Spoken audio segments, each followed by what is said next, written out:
All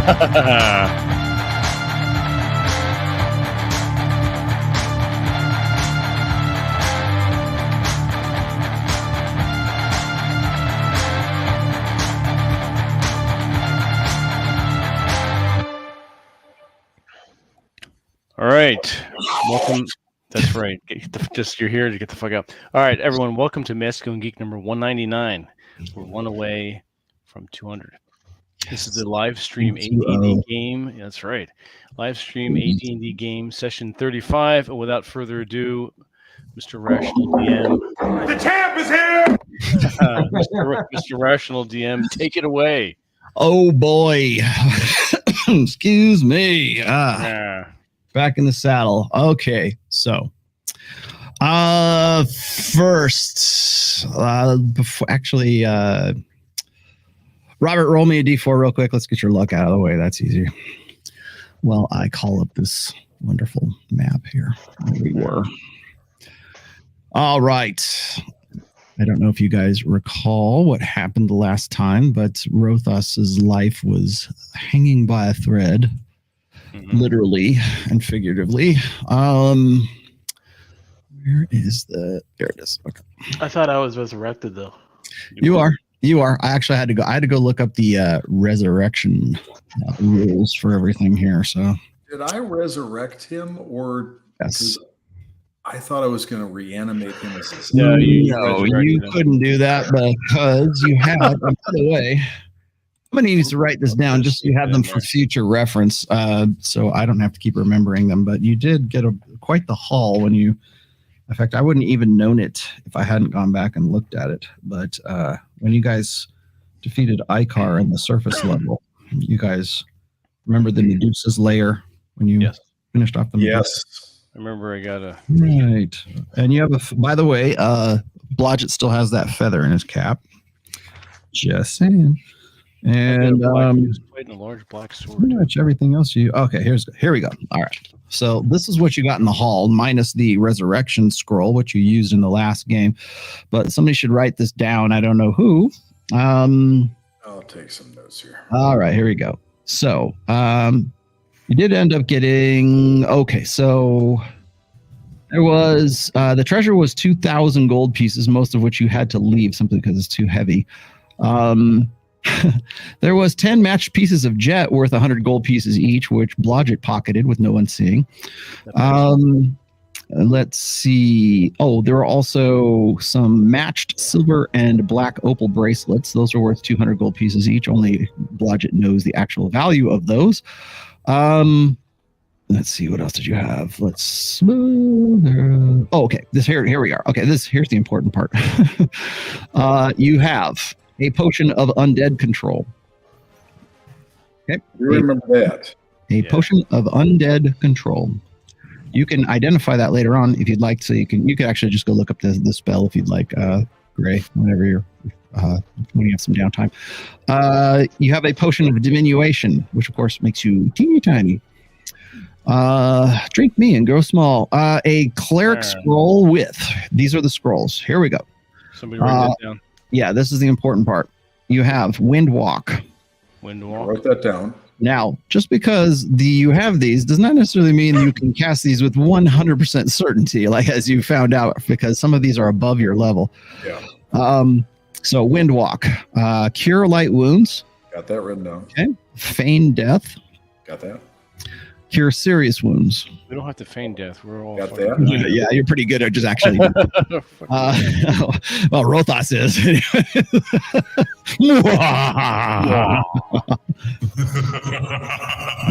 Let's see. Oh, okay. And then you have Purify Food and Drink. Got it. You had Resurrection, but you do not anymore. Well, I do have the spell Animate Dead, and between Animate Dead and Undead Control Potion, if he did happen to die, he dies. That would be great fun. Yes. Here we go. And you also have, well, actually, I shouldn't say that. Blodgett has a ring of warmth, so he can always stay nice and toasty warm. Andy has the feather that is in his hat that is in some way magical, but you haven't really been able to figure out what exactly it is. And let's see. Okay, that was it for the haul you got from Icar's storeroom, I guess, when you guys are on the top. I think it's important for you guys to hang on to that stuff because they give that. I mean, especially in this adventure, they end up giving you stuff like that just in case, like, oh, unfortunate things happen, like a hellhound like cooks you, which is, excuse me, what happened to Rothas. Rothas, you are actually back at 100% HP. Your hit points are up. I went and looked at the resurrection spell before showtime, and it looks as if you are at 100. You're solid. However, your spells are what they are. So you burned. What did you burn? Oh, you burned a fireball spell. That's right.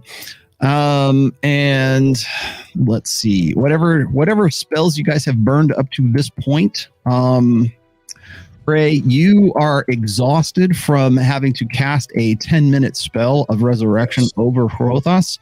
Now, I'm cutting you a little slack because you didn't actually have to cast it yourself because you couldn't. It is out of your spell range.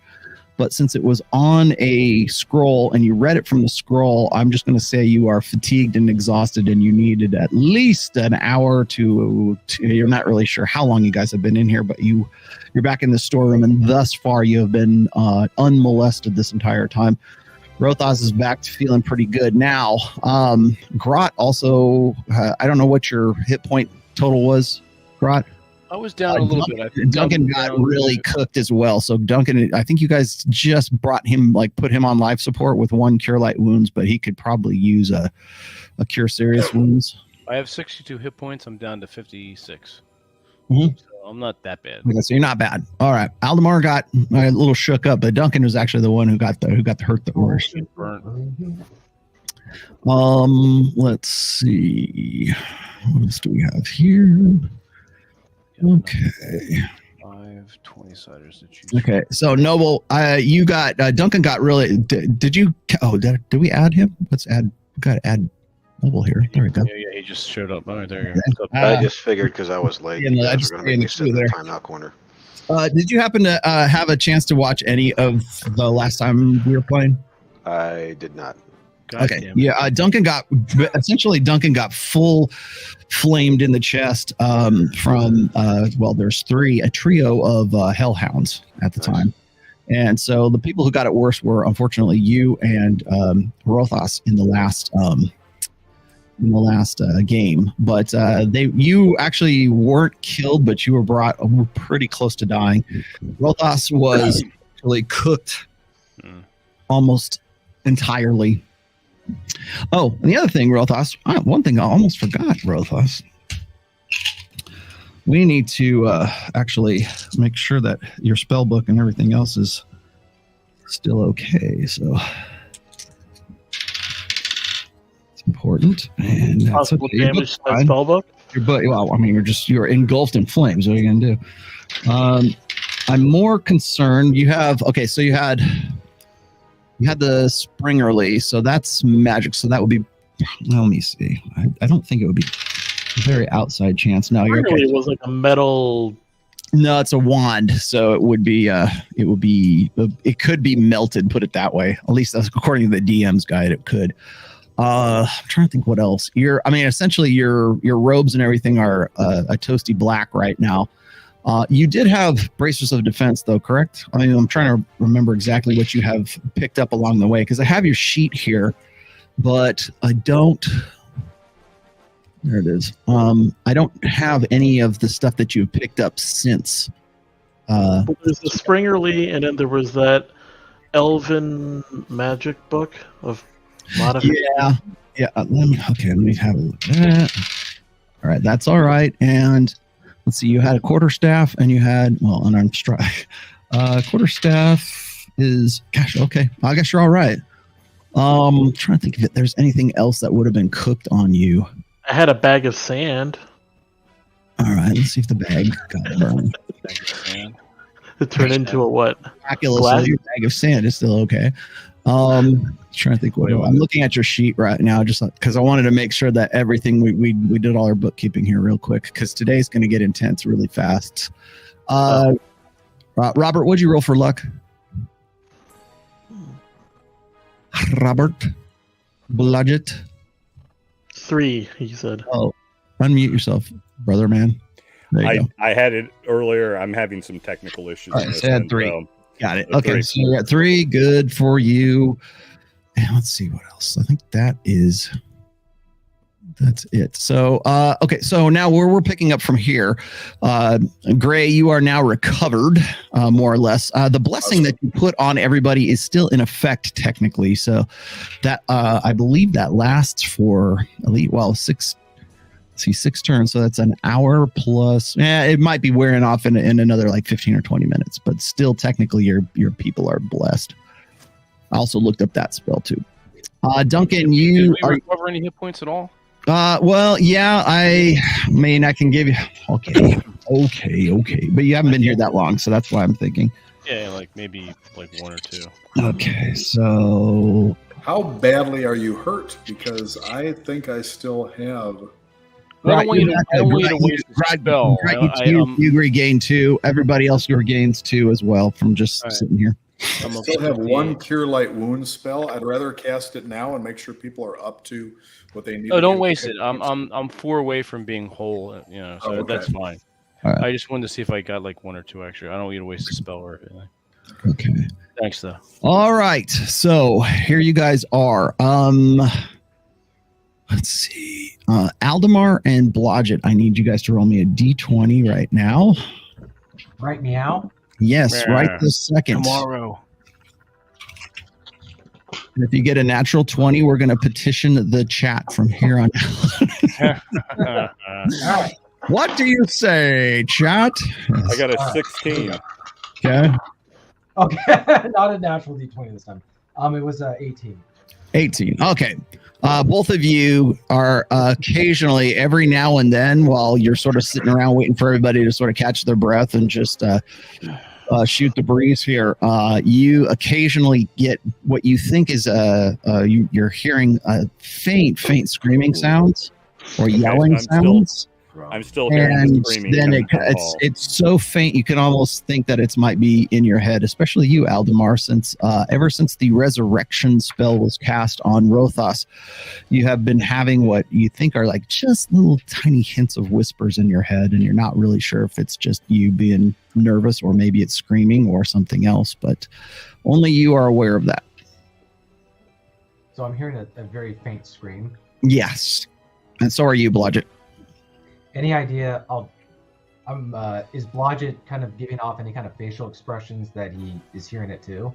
Blodgett, the whole last game session, was talking about going down there to check out what the screaming was. So I'm like, I can still hear the screaming, guys. Okay. Just very faintly, though, because you only you, because you know what to listen for, and Aldemar can't really tell whether he's hearing it in his head or if he's actually hearing it. Yeah. I'm going to turn to Blodgett and say, is it just me or am I hearing the screaming too? Well, I am very faintly hearing screaming, and it's coming down from the direction of the far hallway where I was headed before everybody decided to go play with the puppy dog. So that's where I would like to return because I'm hearing someone screaming. All right, let's go. Let's do it. All right, ready. Go have Badger and Sack. Okay. Yeah, I'm going to put him in. Where's Badger? There he is. Okay. So, Grot, you are, Gray, you are up to, you're feeling okay enough. It really took a hit to your constitution, but it basically felt like you got the wind knocked out of you, and it took you about an hour or so to sort of recoup. I am old. Yes, you are. That happens. Yes. Rothas, you are at 100% after coming back from the great beyond. So, other than the fact that you do not, okay, by the way, Gray and Rothas, any spells you burned in the last session are still burned now. So you haven't had any time to really rememorize anything or do much else. So, Grat's gonna turn to Rothas and say, Rotha, Grat cannot roll R's. Rothos, you were dead for some little bit of time. Did you see light? Did you walk toward light? Still in the days, I guess. He's like, Would you mind I saw other elves. So that good news. Into the light. Grat feel better about existential fears. I think I saw a really tall elf, but I wasn't sure who he was. Guys, good news. Let's go towards screaming that Grat cannot hear. Okay, here we go. Duncan, you're up. You're right by the door. So let's go with you first. What do you want to do there, Noble? What is my hit points at now that I'm? Let's see. Let me look at your. Let me call your sheet up again because I actually had it rocked down. You did get healed by Gray, but again, took it out of you. Let's see. You are at. Where's your character? I just want to know how reckless and stupid I can be. All right. So your max is 25. You were brought down to at least 10. So let's put you at 12 right now. Okay. Ouch. Can I tell that he's still pretty badly beaten up because Can only be semi-reckless. Yeah, it's pretty obvious. Yeah, the smell of burnt flesh. I'm going to cast Cure Light Wounds on him. Cure Light Wounds? D6 plus 1. And fuck, sorry, I rolled a 2, so it's 3. 3. I'll take it. Actually, go ahead and turn that up to 5. So you guys, Not 11. We're not 17. turning it up to 11. Close to 11. No, because you'd still have the effects of the bless on, so I will give you that. So let's give you 17 as your current. Okay. All right. A little less likely. Max is 25 though, so we'll throw that one on for now. All right. And what's the direction that we're trying to go in? Okay. Hey, let's see. Out the door there. Okay, so you're aware. Okay, so the encounter with the Hellhounds happened out here in this hall. Just to catch you up just briefly, Rothos, in his infinite wisdom, decided to cast a fireball down this corridor right here. And because you guys kept hearing growling and stuff, which actually eventually became the Hellhounds that came after you.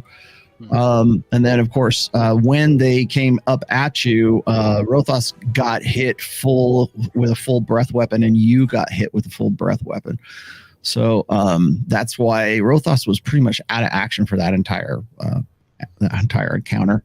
And then you guys were dragged back into this room here. You limping into this room. Rothos was completely dead, and Gray had to resurrect Rothos with the only resurrection scroll that you guys have. So that's gone now. And let's see. That's basically, in a nutshell, that's it. You ended up taking out 3, I should say, very robust hellhounds in the last encounter. And you actually, I know your character was cooked pretty good, but was not to the level that Rothos was, because you are actually at least somewhat armored, and Rothos was like just turned into a marshmallow.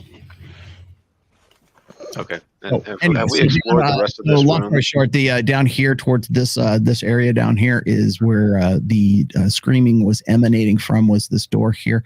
There's another door on this side here, and there's a few more down the hall that you guys explored, and they were storerooms, but this is from the direction from which the Hellhounds were coming. And then you are now still in this storeroom / I guess meeting room, because there was poker or some sort of card game was being played here by hobgoblins at some point.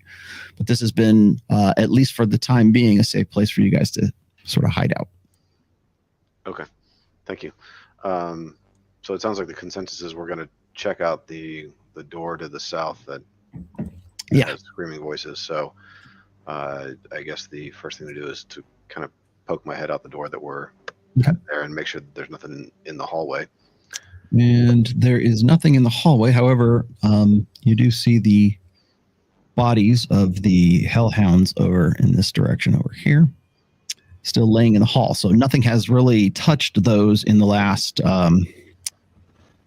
few minutes or the last hour or so that you've been in here. So fairly confident that. See if I can, there we go. Give you a little bit of extra here. Thank you, Odin, for the $1.99 super chat. Wow, what did we get? Who gave us a super? Somebody gave us a super chat. Yeah, Magnus did a lot wrong. No. Somebody doesn't know the story well enough. I don't know the story at all, so. But we'll take the $1.99. Thank you. Magnus Carlsen, the chess player. He's making a Thousand Sun /40K reference, or I should say Horus Heresy reference. Yeah. Thank you for dropping by. And Magnus did nothing wrong. Fuck that guy. All right, so Duncan, you poke your head out the door here. You don't really. Let's push Lupo over here so you do have a light source. So Lupo's behind you, and you can see just out here into the hallway. The only thing is you see the bodies of the charred up, beat up hellhounds in the hallway about this quadrant over here. All right. If there's still time in this turn, I'd like to move forward and kind of peek around the corner and see if there's anything down the other hall. This way. Okay. Yeah. I'll move there with you. Lupo is going to come out here just to give you a little bit of light. Grot, what do you want to do?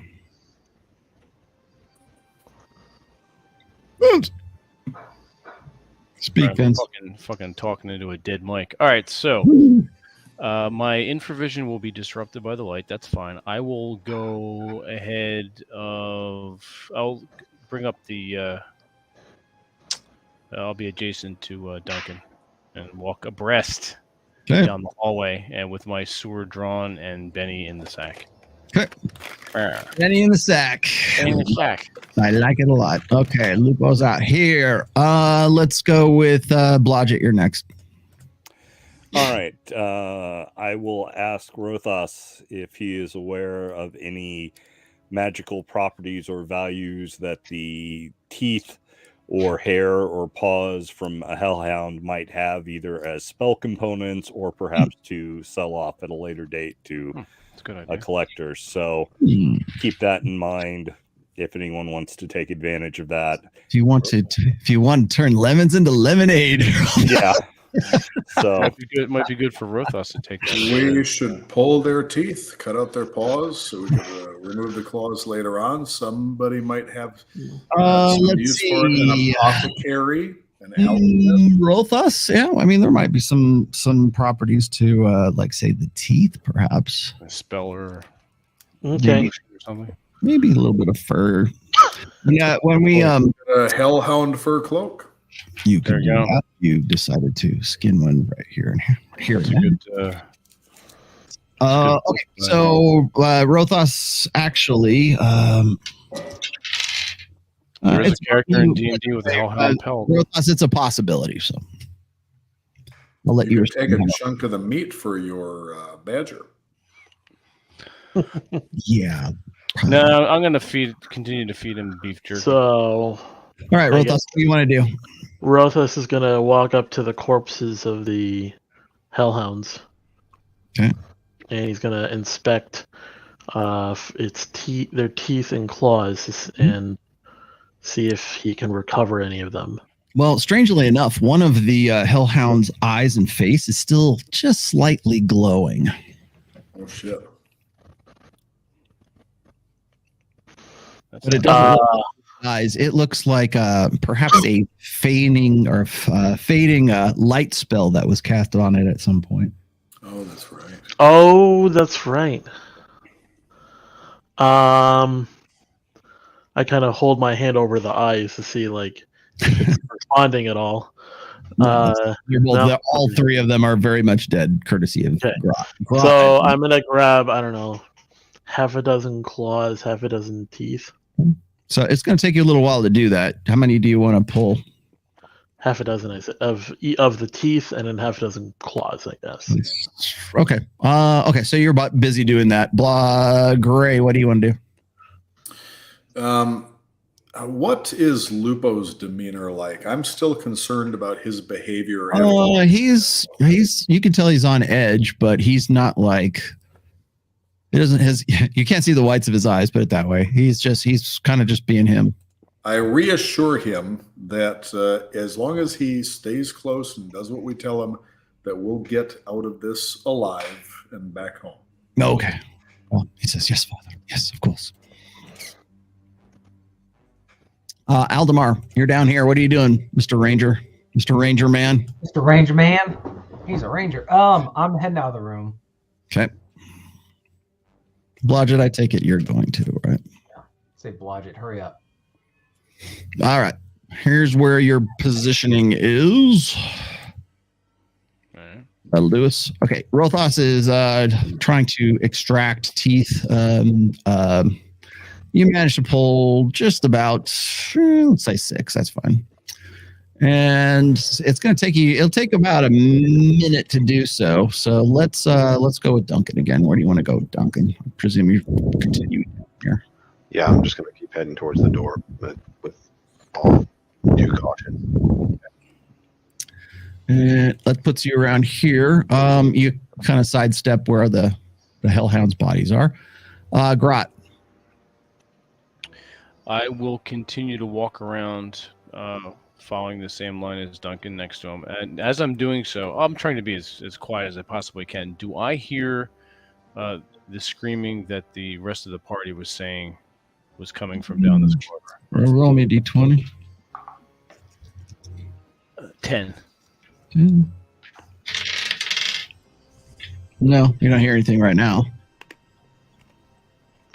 Duncan, roll me a d20 as well.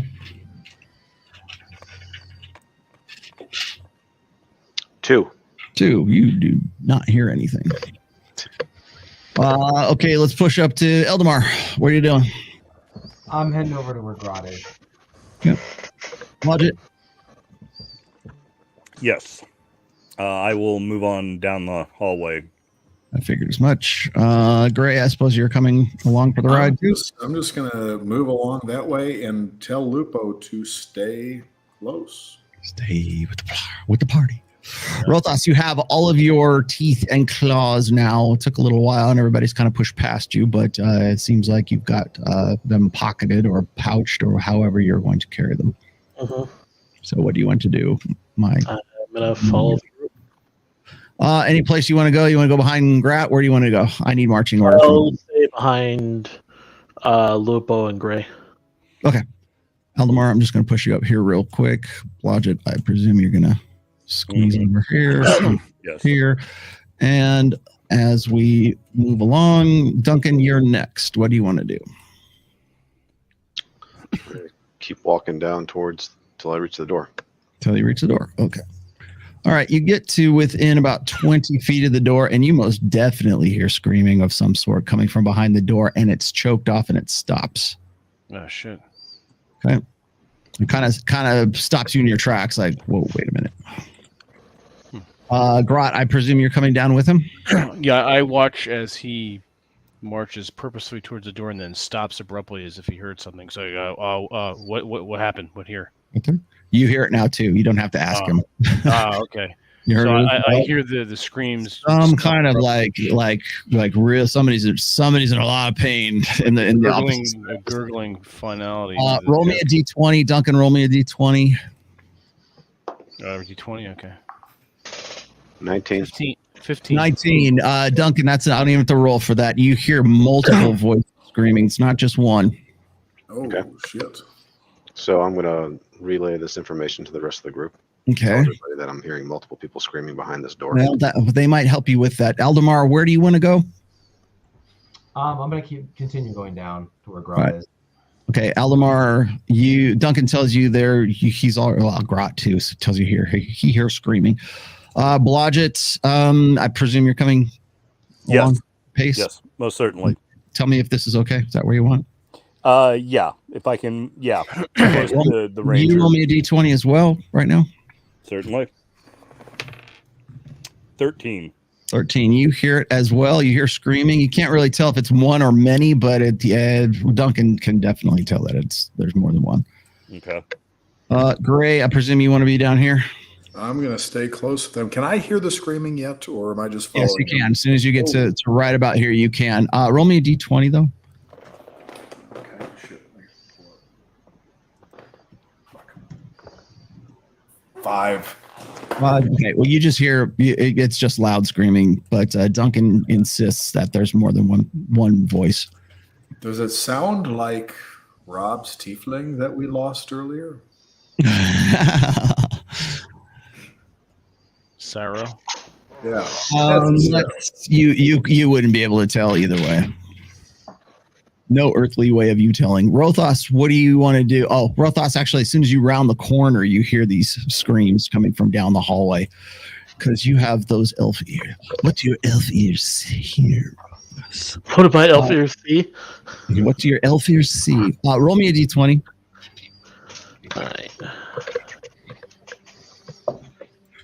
10. Okay. You can't tell if it's multiple voices or not, and you're fairly certain that there's no secret doors where you're at this point. Where I'm at, like, because remember you're an elf. So like when you move, if you're within like a certain distance of a secret door of some sort, it'll automatically trigger for you. Yeah. Blodges as well, kind of. So yeah. I always notice that kind of thing. I can hear like the spacing in the door or something. No, you guys, you're actively aware of such things, and particularly so since you were just killed in the last game. Hyper aware. Okay, Duncan, you're up. You've relayed this. Pretty much, Duncan is saying he hears multiple voices. Grot only heard like a screaming and it kind of cut off. You guys did too, but you're not sure if it's one or it's many. Duncan's convinced that it's many. I guess I'm going to ask the group, do we want to open this door? Okay. As you're asking, Blodgett, you notice that there is definitely light coming from underneath the door. Okay. I will move up ahead of the group to inspect the door to see if it is locked, it is trapped, and also to see if I can peer under the doorway to get some idea of what's going on into the room before we just burst in. Okay. So right about when you get to just passing Duncan, Duncan's looking at you like, what do you see? Because he didn't notice the light emanating from under the door.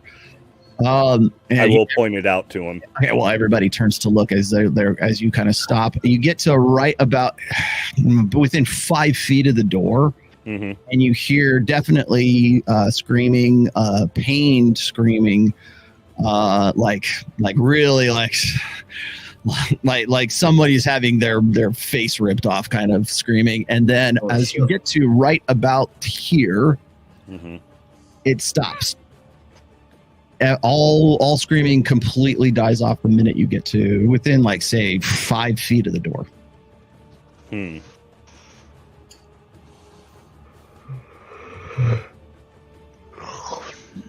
I will slowly back up side by side with Duncan and whisper to him that has happened. You don't have to. Duncan sees it. Grot sees it. Aldemar sees it as well.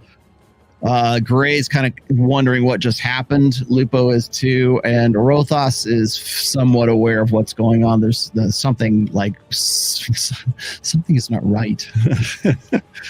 I will look at the floor and wall surrounding where we are to see if there's some kind of trap I might have missed that triggered that sound going off, as if it's a part of some kind of security system instead of a person genuinely in danger or distress. So you're looking around the floor and the wall from on the side that you're on right now, correct? Yes, that is correct. All right. You're involved doing that. Duncan, you see Blodgett doing this. And actually, roll me a d20, Noble, Rot, and Aldemar. 12, okay. 8. And Grot. 8. 8. And Aldemar. 4. add 4 to that, so 8. So all of you guys, you don't really notice anything else, but you do get a feeling of unease right now. You're just kind of like, something is like, especially when you're hearing screams like that, and then they just kind of like maybe somebody died or something beyond the door. You're not really sure. Sure. But it just kind of gives you the willies. It kind of you get a chill down your spine, Aldemar. Yeah. Gray, roll me a d20. I'm gonna draw my sword if I 13. Okay, you're drawing your sword, Aldemar. What'd you get, Gray? 14? 13. All right, you kind of have a feeling of uneasiness. Lupo's eyes are now kind of like he's in fear mode. Roll thoughts. What do you want to do? You're back there. You see what's going on, and you see that the party, the humans, and that one, the humanoids, your friends, seem to be a little on edge.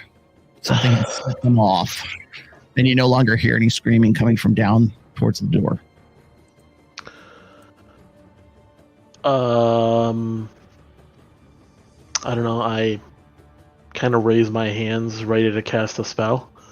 Okay. Oh. Hey!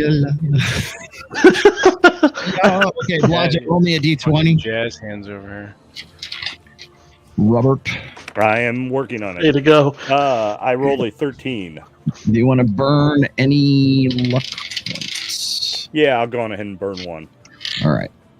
You're 100% certain there are no traps on the floor, on the wall, and even the opposite wall, you're fairly confident there's no traps or anything. There's nothing, Okay. You're not finding any triggers. Everything's just masonry. All right. I will share that bit of intel with Duncan since he's next to me. Mhm. That it still doesn't explain why the noise just stopped unless whoever was doing something nefarious has completed their deeds. All right, Duncan, he explains this to you. You are uneasy. Grot, you are uneasy, and the badger in your pack is kind of fidgety. Gret no like this. Aldemar, roll me a d20, please. One ping only for Shilly. Roll me your dice. 11. 11. Okay. Oh, no natural D20s yet. Using the new dice. No dice. Nice. No that. No What that. are you gonna do? I'm attacking the darkness. Soon. Aldemar, you're just kind of you're on edge. You're a little. You're not in fear mode, but you're just kind of like. I don't know, something's giving you the willies. Your ranger super spidey senses are like kind of like you feel an adrenaline rush. Put it that way. I'm gonna look around and just see. Okay, I'm gonna roll for perception. I'm trying to feel out if anybody else is sensing the same danger. That work? You can. You want to ask them? Yeah. They all pretty much are. You can just see on their faces that they all pretty much are. Hey, You all look pretty apprehensive right now. Miguel is in the chat. Yay. He's going to geek out with the rest of us because I know he's at the... Are you still in the airport in Phoenix? Okay, I'm gonna just ask them. I'll say, guys, what do you... Guys. Huddle up. Hear me out. What do you think? Does anybody have any idea what this is? Somebody's maybe having a S&M session back there. Someone have bad day behind door. Or a really good day. Bad day at Black Rock. Is Or the it's door trapped. green, by the way, Rollo? What? Is it a green door? No. Are we trying to figure out what's going door on behind the green door? However, I should say this. Now that you're kind of looking at the door a little more carefully, it is different from the other doors you have seen in the storeroom doors. This one is definitely sort of a black oaken door. So it is color is black, and it is black iron bound as well. Was I'm it gonna a black cast- oak door made in Arkansas? Mm-hmm. I'm going to cast Find Traps Okay. Towards. towards the door. Okay, so you're casting that right now. Let's go with Duncan. What are you going to do, Duncan? I think I'm going to wait for the cast Find Traps before I do anything stupid. Okay. And Grot, you? Does Grat know that Gray is doing this? Yeah, he's going into some kind of spell. You've seen him do this before, so yeah, you do know he's casting a spell. I'll keep my sword at the ready, but I'll let him do his thing. See if Okay. we can figure out what's up with this door. Aldemar, roll me a d20. You have your sword in your hand. All right. Don't fail me now, baby. You drop it. 4. What'd you roll? I rolled a 4. 4. Oh, cool. Your palms are kind of sweaty, Aldemar. You're almost like You're clammy, right? clammy. You kind of feel like you drank too much coffee almost. You getting sick again? Jumpy. Gray, your spell goes off. I presume you're directing it towards the door, correct? Yes. All right. And you detect no traps on the door. Okay. Now the duration for this is 3 turns. So for the next 30 minutes, Mhm. I will any magical or mechanical traps will become visible to me. Okay. In about what is it? So about 30 feet indoors. Yep. Okay. As long as I'm looking in that direction. So, Drew, from here on out, if you want to use that ability, tell me where you're directing it at, because that is a directional thing. So, Yes. So I will let you know the direction I am looking. okay, sounds good. However, there are no traps on the door that is in front of you.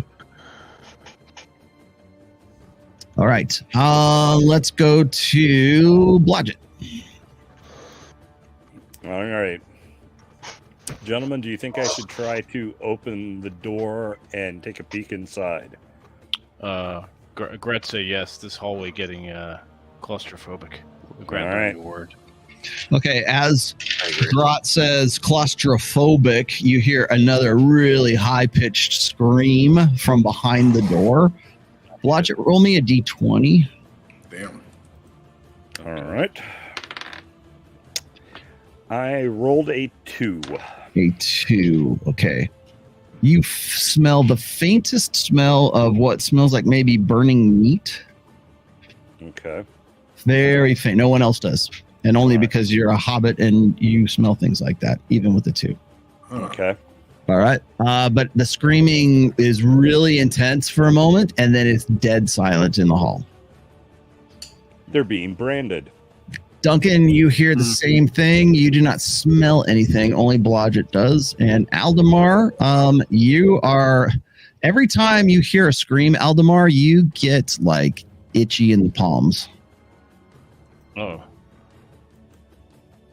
Gray, yeah, there's no traps down here. Lupo's right next to you. Rothas, you're in the back here. You see all this transpiring. There's only one light source, by the way. That's Lupo with the bullseye lantern on the iron rod once again. So, but however, Blodgett and Duncan and Grat, I guess, can see that there is light emanating from underneath the door of the black iron-bound door. I yell forward. Well, what are you waiting for? Let's go inside.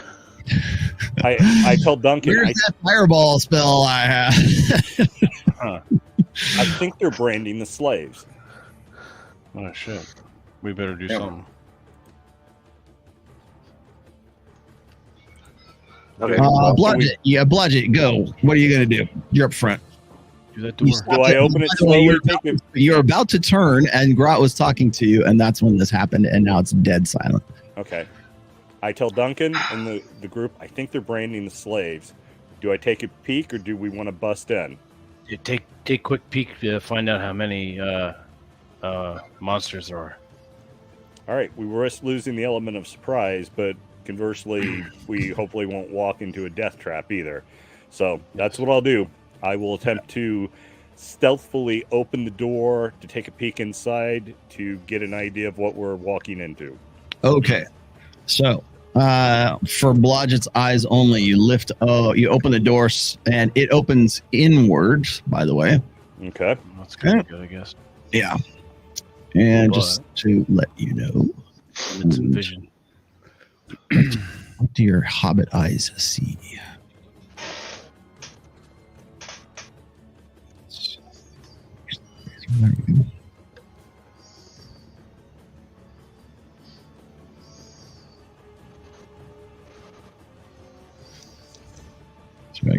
fog here too. So. Mhm.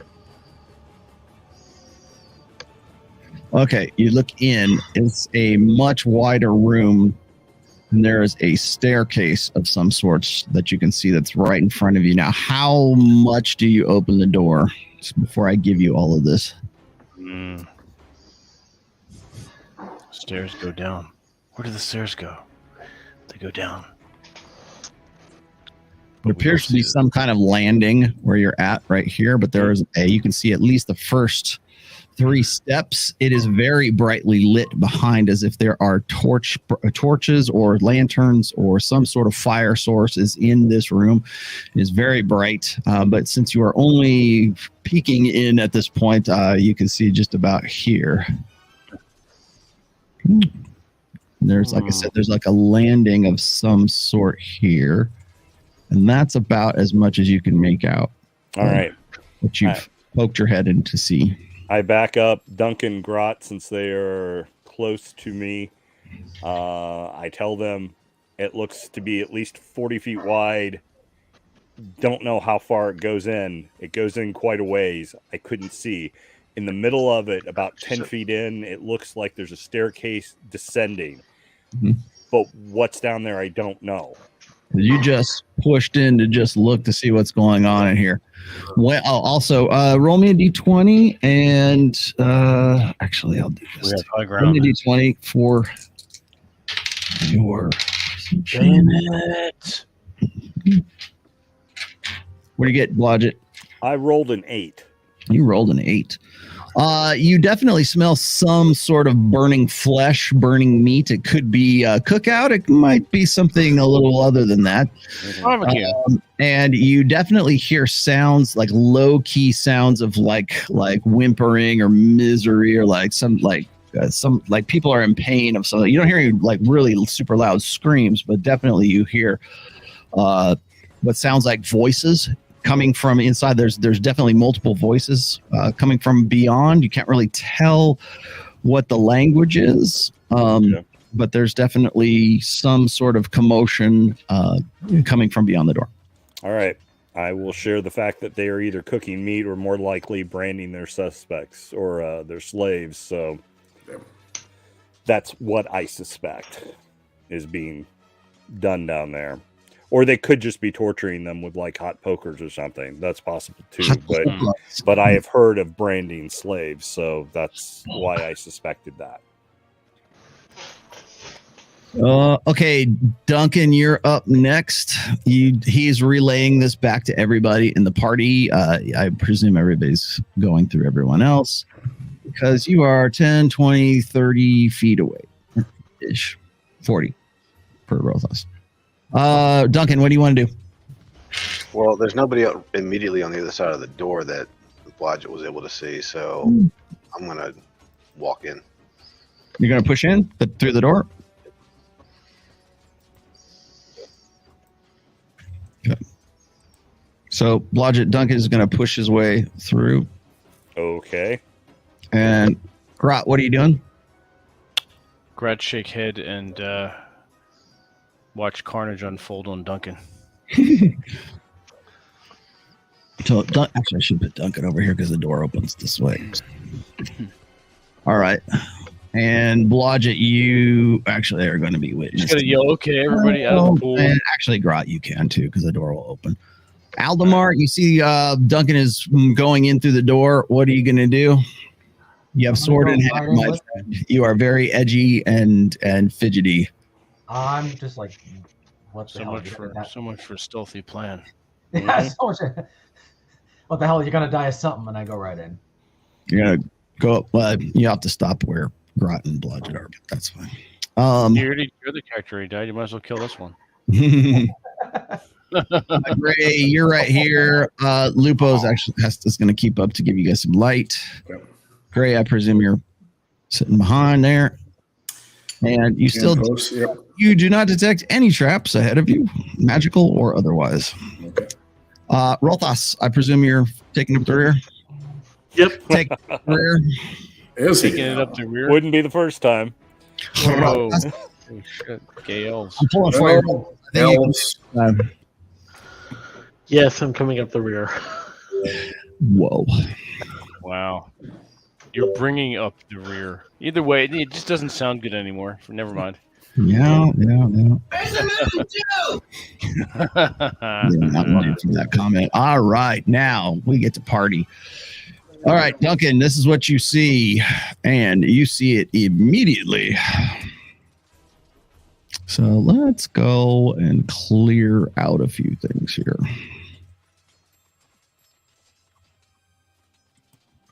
All right, there is a staircase in front of you, and you're at a landing, you're at the top of stairs right here, and the light is emanating from the room that is down below you.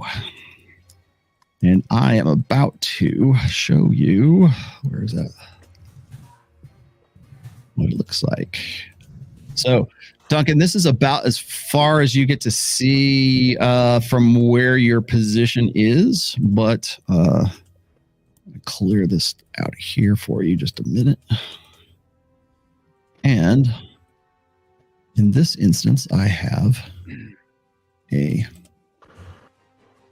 visual for you, oddly enough. I know it's going to sound really weird. Okay. Looks like it's a very large room so far. Okay. All right. I have a straight up fog layer on here, which I will remove in just a moment. But I got to do this dramatically, so give me a break. Okay. So this is what you see at the top of the landing. This is exactly what you see, Duncan. Oops, wait a minute. Oh, cool. Okay. Straight out of the module. Thank you, by the way. All right. So here's what you see.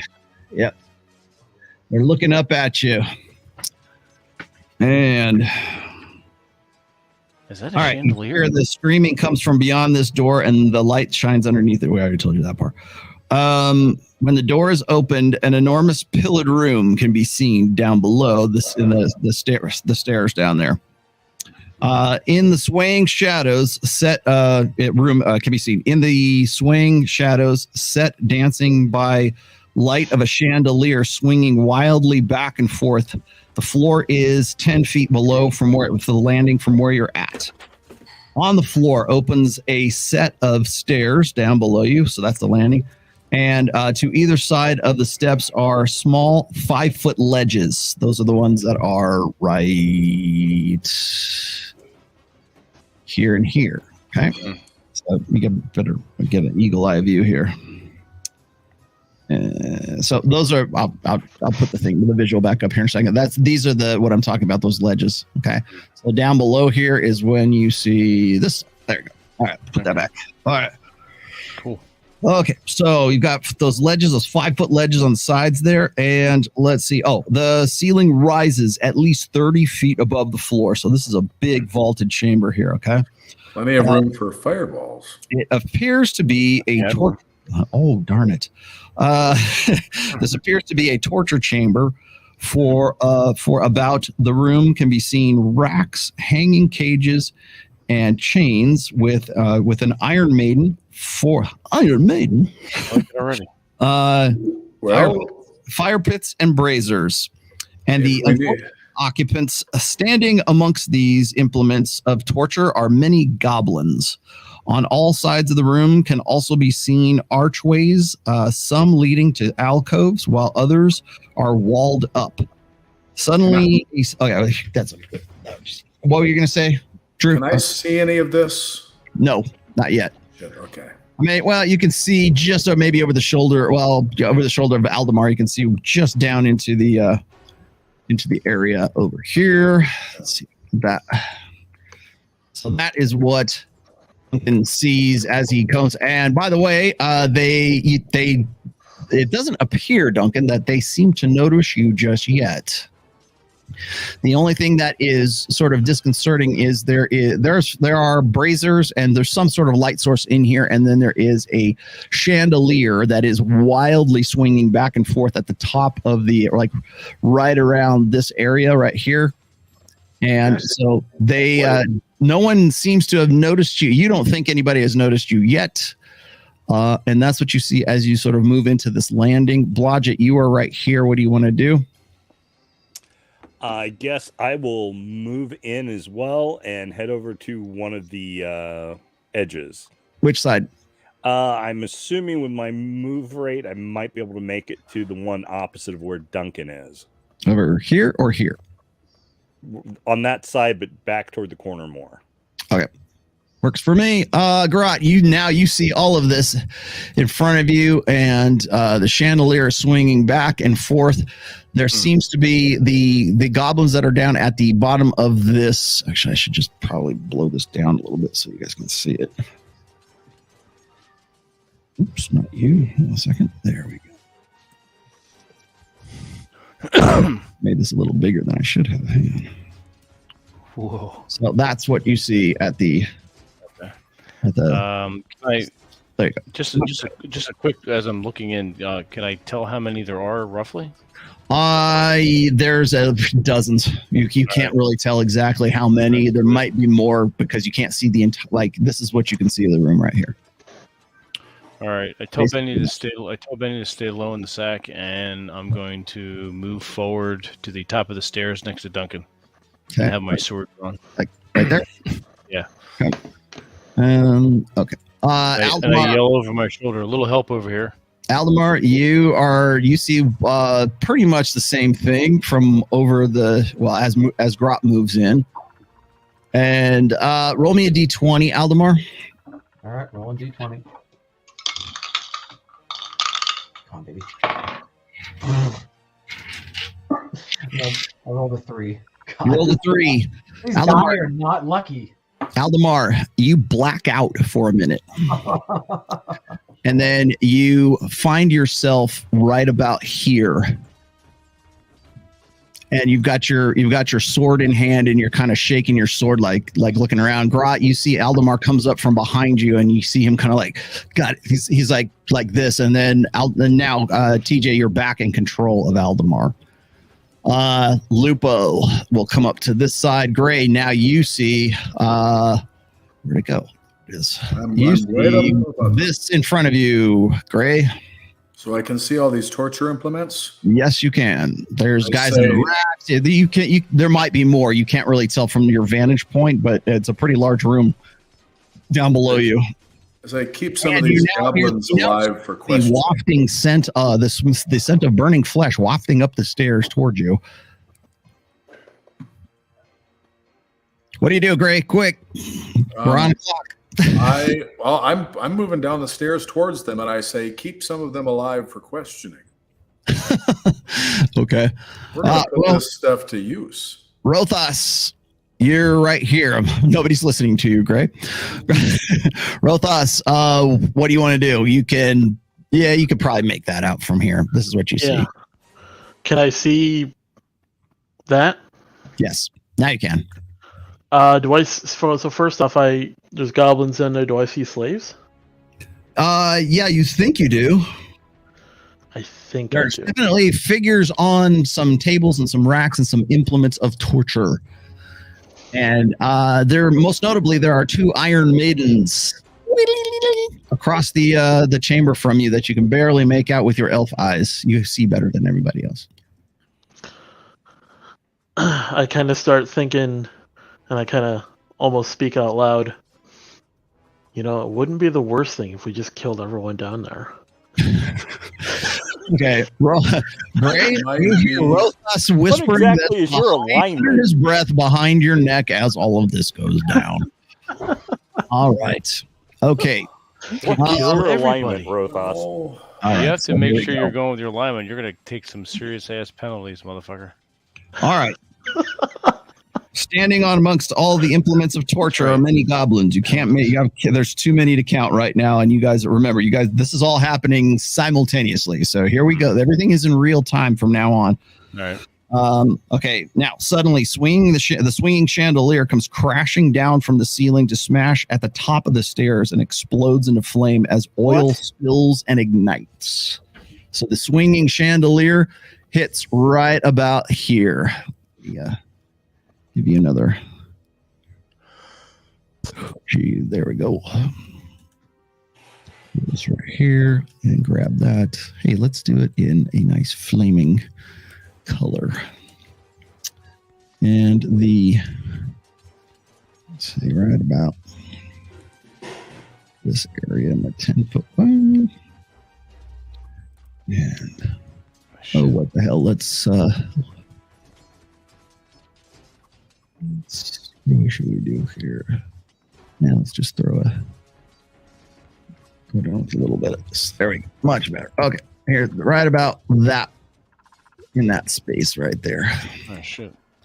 Just to give you a visual. So right about there is where the chandelier smashes. All right. So let's see. So as the thing smashes, you see that all of the goblins are now looking up at you, smiling. You little bastards. You've been made. Okay, so I give them a gesture of warning. You don't give them any gesture at all because there's a big fireball flaming thing of a chandelier of oil right in front of you. So they can't see me. Mm. And you can't see them. All you see is this big, bright, blinding flash of fire and flame that comes down on this chandelier. By the way, if you want to know what the chandelier looks like, that's the chandelier right there. That's what I thought that was. I didn't realize it was swinging wildly, but that's kind of cool. Mm-hmm. Let's see. Okay, so let's see. At the top of the stairs, let's see. Aldemar, Blodgett, Duncan, and Grot. So my guess is that. Okay, hold on. Give me 1 second here, please. Grot is going to take 5 points of damage from that. Jeez. He's burning damage. And Duncan is going to take 4 points of damage from that. I just got over the burning damage. Aldemar, right. you are taking Deja vu. 5 points as well. And you're going to take half of this, whatever this is. You're going to take 2 points of damage, Blodgett.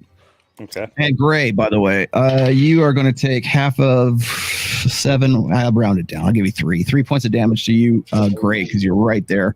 Lupo and Rothos, you guys are not hurt by this, but there is burning oil and it's like a big flaming mess that's right here in front of you. So, let's see. Shame we don't have a barrel to roll down the stairs and through the flames. Sorry. Or a bear. Sorry about that. Yeah. Aldemar, Duncan, and Grot, roll me a d20, all of you. All right. Did you say Gray? Grot? No, Blodgett and you are sort of out of the blast. You just catch it. You want me to roll d20? Yeah, I just rolled the natural 1. All right, Duncan, you take all that damage. 17 for Grot. 17. Grot, half that damage for yourself. So, what did you take? 5? So you took 3? Take 3 this time? Okay. 3 this time. And then, Aldemar, what'd you roll? I rolled a 14. You rolled 14? Yeah, okay. So you're taking half of that as well. So you're taking 3 instead of what I told you, which I think is 6. Okay, so 3. Duncan, you took full. So you took 5, and then Grot took 3. Okay, and then Blodgett and Gray, you just got spillover fire anyway, so you're okay. Let's see. Okay, anybody with infravision, you're screwed. Just saying. And it is, Who did I give that ring of infravision to? you gave it to Aldemar. Aldemar has it. Okay. Yeah. I gotta see. Yeah. Okay. All right. So it crashes. Obviously, they see you. I am going to let's see. Blodgett, roll me a d20, and if you go ahead, just roll me a d20. I won't make you luck on this one. 17. 17. Okay, Blodgett, you can react. Aldemar, roll me a d20, please. 1 d20 only. Yes, 1 d20. Roll the 9. 9. You're blinded by the light. Grot, you got hit. Duncan, you took full, but actually, Duncan, roll me a d20 real quick. Just to 3. Okay. My dice are. Yeah, you're fucked. Gray, you roll me a d20 now, please. All right. And fuck, 1. 1. No, you're doing nothing. You're trying to learn how to swear in Goblin. Rothos, roll me 20, my friend, my fine goblin-hating friend. So you cut out. What am I doing now? I need a D20 from you, please. Roll the die, goddammit. Roll the dice, move your mice. 10. 10. You can react if you would like. You didn't get caught in anything. You see this big flaming mess that's in front. It doesn't look as if anybody has been set on fire, but they did take a fire blast damage, and fire is definitely sort of trickling down, almost like napalm down the steps that are right here. So, Rothos, since you are so familiar with being set on fire, what would you like to do right now? Now, is that orange circle is essentially the area of effect? That's where the chandelier exploded. So what about on the sides? Looks like The those little are leg there, the Blodgett's on the left. Mm-hmm. Can I squeeze around Duncan to get on the right? Yeah, remember you can move through characters if you want. So unless they're trying to squeeze block you. past behind Duncan to go over to the right and then avoid the flames. Move forward to basically look over the ledge. Okay, so you make it to right about there, and again, you're seeing this down here, as I said before. Although the chandelier is no longer in the shot, and what are the goblins doing down there? You're not 100% sure how many goblins there are, but there's a mess of them. By your counting, there's at least 10 and probably more. And they're like what, scrambling? No, they're moving almost strategically behind these pillars that you can now see down here at the bottom of this. And I should give you the rest of this room, actually, for both. This is Blodgett and you guys get to see. Are the pillars like structural? Yes, about to show you. Hang on. So definitely don't want to break. Yeah, probably not. All right. I don't know. It worked out pretty well in Conan the Barbarian. I think it's fireball time. It was back on the last game. I mean, unless you really want to try to burn we need Ulfer. Okay, so let's see. Rothos, you could see probably overtake this point right here. Oh, Jesus. You can see right. I'm trying to see what the line of sight would be. So you're right about there. There's most definitely more to this room. Let's bike back here. And those pillars, these right here, by the way, are pillars. 1, 2, 3, 4, 5, 6, 7. And let's see, where's Blodgett? Blodgett could see this far. So let's go clear out a little bit over here. Now, Blodgett, you see right here, this is a rack of some sorts. There are like 2 people back to back or side to side, I should say, on this rack. They look like humanoids of some sorts. You can't tell if they're human or elf or whatever. They're definitely not a hobbit or dwarf. They're definitely like man-sized critters that are on here. And then you can see what looks like an Iron Maiden of some sorts. That's right there. And Rothos, let's see. What else could you see, Rothos? Let's go back down to here. Rothos would be able to see that far, I suppose, with his elven sight. There's definitely more to this room, but this is about as much as you can catch in the moment it takes you to run from where you were at to right there. Blodgett, you're also right there. Blodgett, I'll give you a reaction. What do you want to do? I'm going to use all of the goblins at some. They look as if they're like these guys right here are moving to get behind these pillars. Yeah, and moving and Blodgett. They are moving with a definite strategy. Okay. The one know what they're doing. Okay, the one that's kind of diagonal out front is the one that's probably in the most open and will have the most to move to get behind that pillar. This one? There. No, this one. Yes, that one exactly. I'm going to take aim at that little bugger with my +2 sling of seeking Okay. and try to hit him in the back of the head. Try to whoop it at him? Okay. Yeah. Okay. Go ahead, take a shot. I'll give you one because it's going to take you a moment to load it up and throw. But yeah, I did give you a reaction too because of the explosion of the flames. So okay, I rolled an 18 and it has a +2, so that brings it to an unnatural 20. Okay, that definitely hits. And let me roll your damage for you. Okay. It was +2, correct? Because it's seeking. So yes. Okay, so that definitely smacks him upside the head. And at the same time, you throw your sling. He throws his sling because he's got a sling as well. Okay. So he returns almost simultaneously at the same time. Dueling slings. And a sling bullet cracks into the wall, it goes right by your ear and slam very closely, narrowly hitting you at the same time. So, but you did manage to stick him, and he kind of reels, and you definitely hit him. You didn't kill him by any means, but you caused him to sort of like duck out of the way. He took some damage from that, by the way. So awesome. Remember, it's a sling bullet's 1d4. So yeah. Too, but still. Yeah. So, but you did hurt him. You heard him kind of like yelp for a second, but the another sling bullet slams right next to you. Okay. From where you're at. Okay.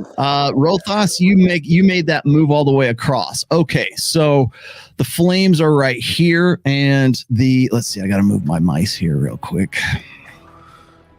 Fuck, where am I? Let's see.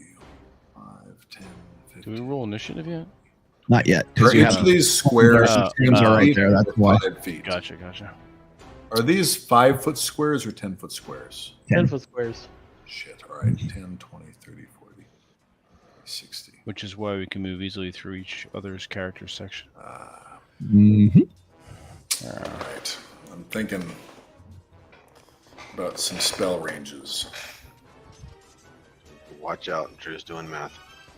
Oh, math is hard. Nah, not D&D. It can be. Addition and subtraction. Okay. All right. So I'm trying to see how many shots I'm going to get off here before miss. All right. So this guy already shot his sling, so he's out. So 1, 2, 3, 4, 5, 6, 7. 7. Okay. There we go. Who gets hit? Let's see. We'll randomize these because they're just like throwing. They don't have targets for Aldemar, Grot, or Duncan just yet because you guys are behind the flames. However, Blodgett and Rothos, you are most definitely. Oh, shit. And we will do initiative once I get these slicks in here real quick. Okay. Don't worry. If Rothos dies, I'll animate him. If he dies, he dies. So we'll have a zombie Almost Rothos. Do the I like best. that plan.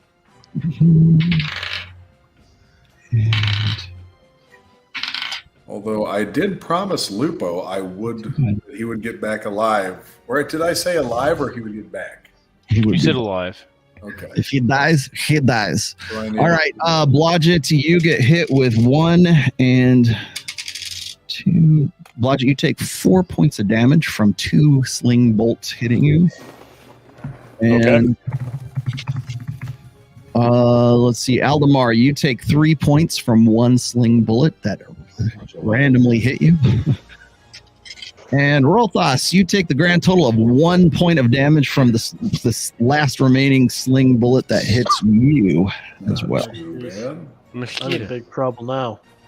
All right, now everybody roll for initiative. So we're rolling d20s for initiative simply because we have so many people here. So let's D20s. All right. yes, and then I will roll for my people, All right. my 9. people, my goblin people. Goblin people. 14. Grat has. Go ahead, Grat. What'd you get? Grat has a 9. 9. Next, Gray. 14. Gray's 14. Blodgett. 16. 16. Duncan. 11. 11. And Grot, what'd you get? Oh, I got you. Okay. Aldemar, you're next. What'd you roll? What am I rolling? 20? Rolling a d20 for initiative, my friend. A 5. This You is got 5, and I got gray. really good looking die, like royal blue color, but Rothas. You gotta break him in a little bit. I also have a 5. You got a 5 too. All right, and Lupo. Oh, Lupo actually beat everybody. Okay. All right, so well, Lupo gets to move first. Oddly enough, Lupo's going to come on this side, and he's going to try to douse the flames that are now like lapping up at you and Aldemar at this point. So he's trying to give you a little bit of relief with cloak and water to squirt upon you. So he will do his best to keep you going. Next in line, let's see, Blodgett. Actually, you rolled 16. So what are you doing, Blodgett? And you're free to move. You don't have any flame on you or anything like that. Although you probably don't want to get too close to it. It is still burning, by the way, right here. In the center. Oil fire, grease fire. Are any of those little buggers exposed and in range of another sling bolt? Oh yeah, easy. Okay. Now they're doing their best to stay behind the pillars, but there's a couple that you could make out. Like these two, you could probably hit. Okay. This, by the way, is a burning pit of some sorts. I like a brazier that's right here. And there are tongs and metal burning implements in it, as you might guess. All right. I will hurl another sling bullet at one of the target I think is most advantageous to do so. And let's see. You have a target here. You have a target here, here, and here. With minimal cover. Everyone else kind of has cover of some sort. So is one of them the one I've already hit? Yes. Okay. Go ahead again. Yeah, I will endeavor to hit him again. Okay. Now he is aware that you have a sling. So go ahead, roll him. It is a sling of seeking though, so you are doing pretty well with. It was a natural 20, Rollo. I believe you. Okay, roll me. Actually, I'll roll D4. I'll tell you what's funny is there's. Oh, I won't do it right now. That's a crit. So, no matter what you roll, you're gonna kill this guy. So he's pretty much cooked. That will eliminate this dude. All right. Okay. So you end up smashing him up pretty good. So remember, you just burned two bullets. So I'm not sure. I think you had 12. Yes. Okay. So this is the first time I've used it. So. Yeah. Okay, so you're down to 10. Do I have time after letting that whip to kind of step back behind the flame a little bit? That way I'm not quite as out in the open. Where do you want to move? Just back so I'm not an obvious target. Okay. About as far back as you can go is right about to where Lupo is right now. Yeah, that'll be fine. All right, Lupo has hammer out and is trying to douse the flames also with the other hand with Aldemar and the rest of it. Who's next? Let's see. Gray, you rolled a 14. You're up next. What are you going to do? Am I going to be able to move about how? Oh shit! I can't go through the flames here. Well, you could. You could. I would rather. I wouldn't recommend it. Okay, since I cannot move into range for a spell, I am going to use my sling. And from where I am standing, do I have a clear shot on any? No, because of the flames that are now burning on the stairs, courtesy of the oil fire that's right there. Shit, I don't think there's anything I can do about the oil fire. So I just ready my sling so that if any goblins do happen to come within my line of sight, that I am ready to loose a bullet at them. Okay, so you're readying yourself. Yep. Sometimes that's the best thing to do. Okay, who's next? Duncan, you're next. You rolled the 11. So what are you going to do? And Duncan, you are like at risk of being engulfed in this flame because you're right on the extreme edge of it. Yeah, I'm going to move closer to Rothos there and get out of the danger. I don't have a ranged weapon in my inventory. So. No, but you and let's see. You're going to take 1 more point of damage from the flame that is still on you right now. So 1 more on you. And you can actually move like wherever you want to. If you want to move like right behind Rothos, or if you want to move to the side, however you want to go, whatever you want to do. But you did take 1 more damage from where you're at. Yeah, just to the side of Rothos there. You want to be here, or you want to be in back? Nope, here. In front is fine. In front. Okay. Now then, okay, so you're right there. Anything else you want to do? That's probably about 1 action right there. Yeah, I don't really see a whole lot that I can do until I can get around the fire to get into melee. To get up on them, yeah. Now, remember the floor, the stairs descend about, what do they say, 10, 20, about 20 feet. So you're on that ledge. And remember, here's, I'll just give you, once again, the visual. So this ledge right here, these ledges are like 5 feet wide, whereas the staircase drops about 20 feet from where you're at. Okay. Just to give you the visual one more time. Okay, so you're on one of those ledges, and who's next? Grot, you rolled a 9. You're next. All right. So these goblins are the ones I can see that are on the board. That's in my field of vision, or am I still blinded? You can barely make them out, though, because you got the flames that are right in front of you. So you can see maybe these 2 guys right here, and that's probably about it. All right. So and the one that Blodgett just killed, which is no longer visible. so I know that down there from before the you can hear them like kind of hooting and hollering too. So they're definitely like jeering at you. All right. Well, Gratno like that. I'm going to push around behind Aldemar in between Blodgett and Lupo, and try to get to the edge of that as far as I can get to the edge. Okay, you can make it to right about there. All right. However, you're going to take 2 points of damage from flame damage coming around. Grat kind of flinches a little bit, but he brushes that shit off because that's what he does. Wow, good idea. All right, and let's see. Aldemar's 5, Rothos is 5, so goblin time. Wait a minute. Goblin time. Fuck you, goblins. Grat's gonna smash. 1, 2, 3, 4. That'll do. Okay, so we can actually right there. This guy's gonna move here. This good brother is where'd he go? Hold.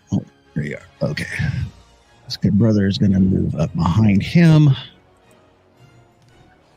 Let's move him back here. Wait a minute. There we go. Okay. You're getting cover. You're not stupid. Duck cover. The monsters. No, you ever read that book before, Robert? The monsters know what they're doing. Yes. Yes. So did I. And then I got this little dude right here who's going to run up behind here as well. There we go. How to make little monsters one big powerful monster. Okay. All right. So let's see. 1, 10, 20, 30, 40, 50. Can't make that. 10. Okay, got that. Okay. So sling bullets start flying. You don't know how many, you don't know where they're coming from. So, and I'm going to randomize them as well. Just so, there's a natural 20. Oh my Lord. One of you, someone gets a double hit. gets a crit. Shit. And bam. Well, the 2 that I got, one of those was actually a 20. So, all right. Let's see who's the most obvious target. Well, Grot, you're the most obvious target. Sorry, my friend. You take a grand total of 6 points of damage from critically. One smacks you right in the forehead as you. What the fuck? I stagger back a little bit. You're lucky. That's all it was a sling bullet. So 6 points of damage for that one. And let's see. 1, 2, 3, 4. Okay, who gets it? We're in the cojones. Rothas. Rothas. One bullet smacks you for 2 points of damage. So you took 2 points of damage. Grot took 6 from a lucky hit, and now it is. Let's see, who has the higher dexterity, Aldemar or Rothas? Because you rolled the same. I've got it. My dexterity is 15. 15. I believe Aldemar is yours is 18. Let me look. Aldemar. Yours is 18. Aldemar, you go first. What are you going to do? Aldemar. You're muted. Oh, sorry. Oh, Aldemar. I realized I was muted the whole time. Yes. You're up next, and you are in the flames there, so you're gonna have to either I'm gonna jump. Trying to help you, so you're still gonna take damage, but not that much. Okay, I'm gonna leap down from the stairs down to the main floor. All right. So you're gonna leap down 20 feet. I believe you could do that. Roll me a d20. I think you could probably do that. All right, baby, come on, baby. I have faith in you. Gotcha, bitch. 14. Yeah, good enough. Okay, so you don't quite make the floor, but you're at the last 2 steps. Now then, roll me another d20. 15. All right, you're still in control. You do, however, take 1 point of flame damage as you are jumping through the flames, and so the oil fire is no longer on you. However, it is still a factor because it's right on the steps right there. Aldemar, so your first action is your jumping leap through the fire down to the almost to the bottom of the steps right there. Now, you got one more action. What are you going to do? I still got my sword out. Yes, you do. There's no enemies anywhere near me. Not within sword reach, that's for sure. Okay, I'm gonna put my sword away and I'm gonna pull out my longbow. Okay, so that'll be your action. Yep. All right, and now we come to Rothas. Finally, your turn, my pointy-eared friend. Do something. Now I can see the goblins, right? Yeah, a few of them. You can see, they're behind those, you know where they are. They just have those bolt weapons. They don't have any bow and arrows or. All you have seen from them thus far is slings. However, you notice that with your eyes, you can see that they're most likely carrying short swords as well. Every goblin you have met thus far has had some sort of hand weapon. Okay, I'm gonna get in front of Duncan. Okay. Yeah, because I know the diagram showed something a little different, but I'm guessing that's right in front of me. There is just open, I can see. Oh yeah, yeah. You've got more line of sight right now. I should give Aldemar a little bit too, since you are now boldly jumping down into. Oh, I'm not gonna jump. I know, but Aldemar did, so I gotta give him some love here. Hang on 1 second.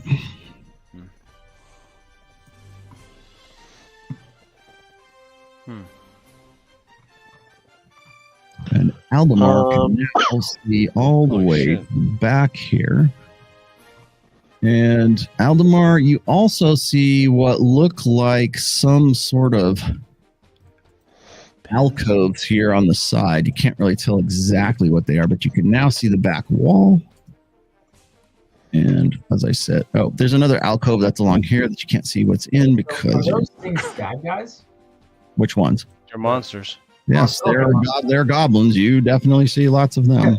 I'm gonna aim for. Go back up. Well, it's not your turn yet, so you will wait. I'm just letting you know what you see because this is as far as you didn't even need a perception. You've gotten, yes. And then Aldemar would easily be able. So you would be able to see the entirety of this over here. So there is some sort of pile of Well, Aldemar, the only thing that looks odd to you besides the Iron Maiden that's right here is this seems to be a wall. There seems to be some sort of like masonry or some sort of reason, like they walled this section up and they're put a bunch of barrels up here that looks odd to you, just so you can get an idea what we're looking at here. And is in oil to burn us some more. About it. So roll toss. Bear, I gave you the whole thing, so now you can see what you're working with. Okay. Do I see any prison? So the group of 5 on the right. Mm-hmm. Let me zoom in a little bit. I got to give you a little bit more. I'm just now looking at it from the. So those 5 there on the right. Is that a rack or something that the? Yes. The bodies are on. Would you like to see what they look like? Actually, yeah. Well, I'm curious, like how many prisoners are. You see, there's implements of torture, and there's burning braziers and stuff as well. So they are most definitely torturing whoever's poor souls are on these racks. Okay, so you're up, Rothos. You move past Duncan, and that's what you see. Yeah, and I see. Is it just the one guy on that rack there? There's 2 guys on this rack right here. On the rack. How screwed up are they? You can't tell because you're in the middle of a fight right now. Impossible to assess. Screw it. We're going to cast a fireball. Don't look like they're happy. Put it that way. We're going to cast a fireball. All right. Right in the middle, kind of like... So you see there's the 2 on the top, there's the 2 on the bottom, and then there's that one in the middle. A little off to the right of him. Here? Is that where you're looking at? Right here? Yeah, that guy there, a little bit to the right of him is where I'm going to center the fireball. Kind of in between his pillars. So right here? Yeah, right there is where I'm going to aim it to try to maximize, I guess, trying to hit all 5 of them. Okay. Okay, put the slaves out of their misery. Yeah, let's see. Save right here. Explode the oil. What do you got? We should try to keep a few alive for questioning. Yeah, you guys can keep the rest alive. I'll kill 5 of them. All right. Let us have a look here real quickly. While I'm looking at this. There we are. Okay, so range is 10 feet plus 1 per level. What are you, 5 or 6? 6. 6. So you got a grand total of 16 feet. Well, I shouldn't say that. 10 inches plus. So you actually got 160 thereabouts. You could get. You could you can put it wherever you want to, basically. Yeah. Okay, so you want to hit right about here. Yeah, to kind of try to get right in between all 5 of those guys. All right. I'm letting you have the fireball because you're going to burn a spell slot for this. So. Oh, I know. You already cast it once on the Hellhounds, but I'll allow you to do it again if you want to burn an extra slot. So, sure. Let's see. Okay. Oh, here we go. 2-inch radius sphere. So that's 2 inches is 10 feet. Okay, so 20 feet sphere. So you could catch. Let's see. If you put it right here, you could catch all 4 of these, like this entire. If you did it right here, you catch all of them. If that is that where you want to put it, like you really wanted to burn prisoners. Say again. I'm putting it right next to that middle guy so that I can. Actually, hang on 1 second. Let me grab this. Is that you could put it right about here if that's what you wanted to do. On the rack. What's the radius of a fireball? It's the area of effect is a 2-inch radius sphere. So it's that comes out to 20 feet. So if you put it if you put it right dead center where it's at right now, it would affect all these. Oh, dang it. Let me aim it a little higher then so I can hit the 3 in the front. You could catch all of them. You could probably get all of them right there. Yeah. Is that where you want to center it? Yes. So you're throwing it just that far? Yeah. Okay. Let's see. All right. And then I thought it had a wider area of effect. I'm looking at the spell. The radius of sphere is 2-inch radius sphere. So that's technically that's a 20-foot wide sphere. And let's see how far it goes. I mean, it'll burn everything between where you're at and where it stops. So you could technically go through and you could go from here like through there if you wanted. And that way you would catch probably him, definitely them, kill these guys, and then this guy right here if you wanted to put it further. Because remember, the further out you put it, the more of an effect you're going to get. And so it's not like I can... Blast radius is right. I can't change its trajectory while it's in motion, right? No, it's got to be in a straight line. I know that. Yeah. So we're going to go in a straight line to try to hit, I guess, 4 of them then. So you could go from here. Okay, so you could go from where you're at to one... I'll roll for this guy, but you could probably catch all 3 of them and definitely catch the rack too. Okay. And you're really going to do the people we're trying to rescue. About there. Okay. Rothos, it's up to you. Don't listen to the voice of Reese and Rothos. They were working so well with the Hellhound. All right. Tell me what you do. Do you do it? We're doing that. You're doing that, or are you pussing out? Okay. We're doing it. As you're casting alignment again. As you're casting it, Law just says, "Wait, what?" You think you hear him say something. Not really sure. All right, I'm going to put this back where it was so we remember where the thing is. All right, so, Rolthos, you cast it. I'm going to roll for this guy and see if he's in or he's out. Come on. Let's kill these motherfuckers. So you catch him on fire. You catch this guy on fire. You catch this guy on fire and this guy on fire and anybody that is on this here. So the only thing I can do is roll for, it's 6. Let's see. It's, let me see here. It is 1 6-sided dice for each level of experience of the spellcaster. So it's 66, right? Okay. So you pretty much kill all of these guys because they certainly don't have that much. He is gone. Nice. Flamed. And flamed. Where'd he go? And flamed because they don't get any cover saves from pillars with a fireball. And the guys that were on the rack, you hear them scream and then they stop screaming and they're just like kind of cooking there on the rack right now. Oh, shit. Well, they're out of their misery. Well done, Rothos. Bravo. You got the revenge. They were suffering and you ended their suffering. Yes, it was a mercy killing. Yes, okay. Mercy killing by fire. Now, Lupo is incineration. Ready to rock, baby. Lupo is going to move up. Well, let's put Lupo over here.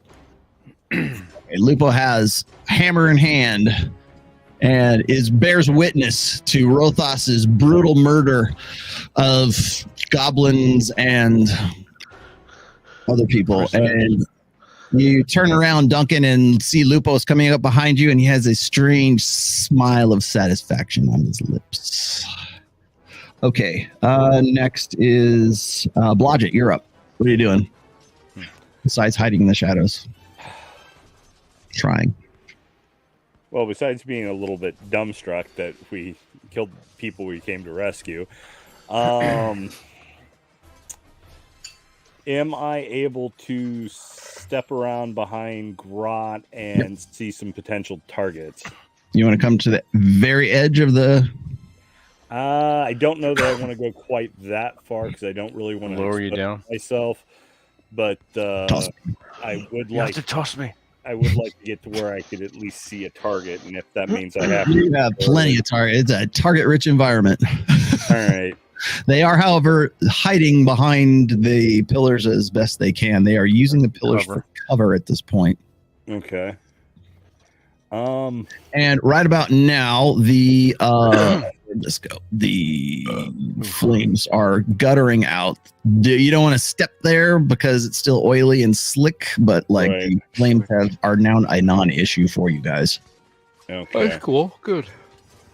Oh, I have a dagger. Forgot about that. Well, if there is one that is exposed to a ranged weapon, I would like to make a sling attack if So you can now remember they're trying to duck and use cover as best they can. You can see this guy right here, this guy right here. Pretty much. Well, let's see. Because remember, what about the guys over to? This thing's only got about 30 or 40 foot range. So right. What about the guys? Probably hit either one of these guys easily enough. You might at extreme range be able to clip that guy, but Aldamar's kind of like looking wild eyed in front of you. Okay, but he's down below me. These guys are definitely good, fair game. But Aldamar's down below me, so he's not necessarily. Yeah. You could fire over his head if you wanted to. Yeah, I think I'll do that. Okay, where you want to go? About where you have me firing the shot. That way he's like line of sight. So 10. So right about 20. That'll be about a 20-foot shot over Aldamar's. This guy right here. Yeah, that one right there. Yeah. All right. He seems the most. Like 4 feet right there. You're good. Yeah. Yeah. And it's a sling of seeking. So yeah. So let's see what we can do here. 15. 15. Good enough with the sling of seeking. Roll. Let's give you +2. He's got 1 hit point left. Okay. Nice. You smack him, and he kind of moves back a little bit. Definitely hurt him, but not quite dead. He will be, and you spit on him, and he'll die. Let's see. Okay, so you made the move, and you made your attack. Okay. Let's go to Gray. You're next. 14. All right. Shit. So these two, if I go straight down, the ones that are to the right on the screen, that would be around the corner to my. Oh fuck! I can't see them. I don't know that they're there. You're in the doorway right now. Am I able to see the one that is behind the pillar to the left of the doorway, or to my this one? Where you're at right now, you can see to. You could probably, I don't think you can even see that really. You don't have any targets, as if that's what you're asking me right now. Not without moving from where you're at. I did have my sling ready, so what I'm going to do is I'm going to move down the stairs, looking right and left until I see somebody. So I'm assuming that the first person to come into my line of sight is probably going to be the one to the left. I probably see the one to the left. You could. Okay, so remember, Aldamar's at the bottom of the stairs. You're at the top of the stairs. You got this guy, but he's hiding behind here. You do have the access to hitting, like throwing at the one that Blodgett just threw. That's really the only target you have at this point from your movement. I keep moving until scanning left and right until I see a target, and I try to go for whatever I see first with the sling. All right. So your best shot. Well, remember, because there's these ledges right here, so you could go right there, and you could take. All right, let's try that. All right, roll a monkey boy. Fucker, it's a 9. 9, you missed. All right, that's you. And let's move to who's next in line is Duncan. You're up. You're on the ledge. Yeah, can I get within attack range of those two that are hiding around the corner there? Roll. Remember, you're on a ledge, so you could come down 1, 2. Yeah, you could get over to here if you wanted to and get 1 attack in if you'd like. Let's do that. Okay.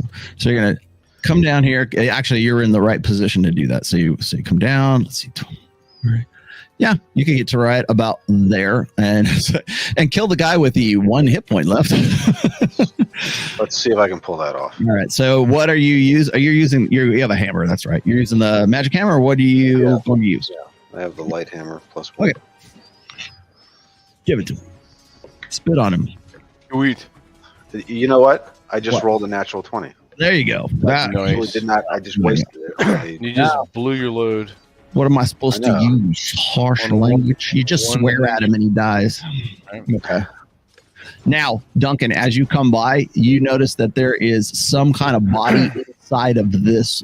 This is an Iron Maiden of some sorts. It's a torture device that is like there's spikes and stuff in there. The human figure in there is most definitely not moving. So but it kind of freaks you out as you're coming around. You just kill this guy. You look to your left, and you see like what looks like some sort of like desiccated face inside of this thing. That's Wigs you out, and the little goblin that's in front of you kind of like grits his teeth and like hisses at you.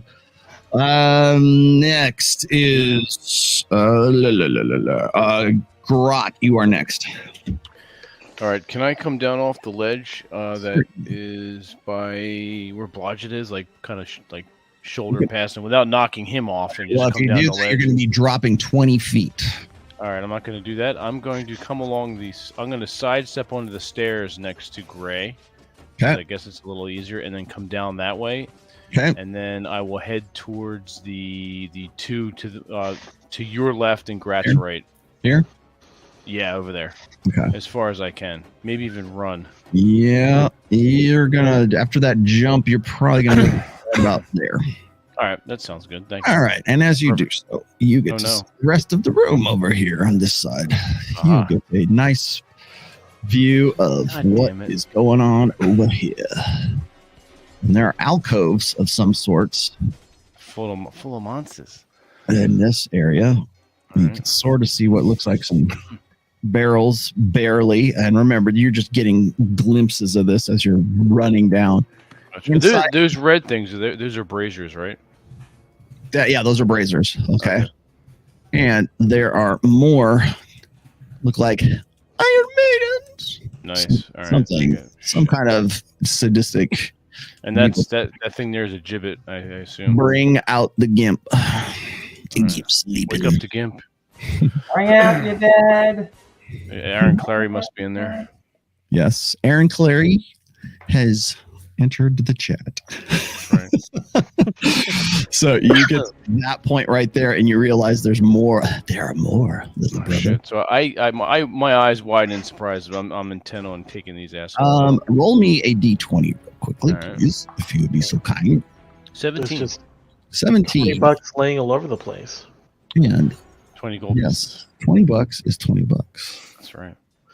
And Badger jumps out of your backpack Oh shit. and barrels this way. Benny, get him.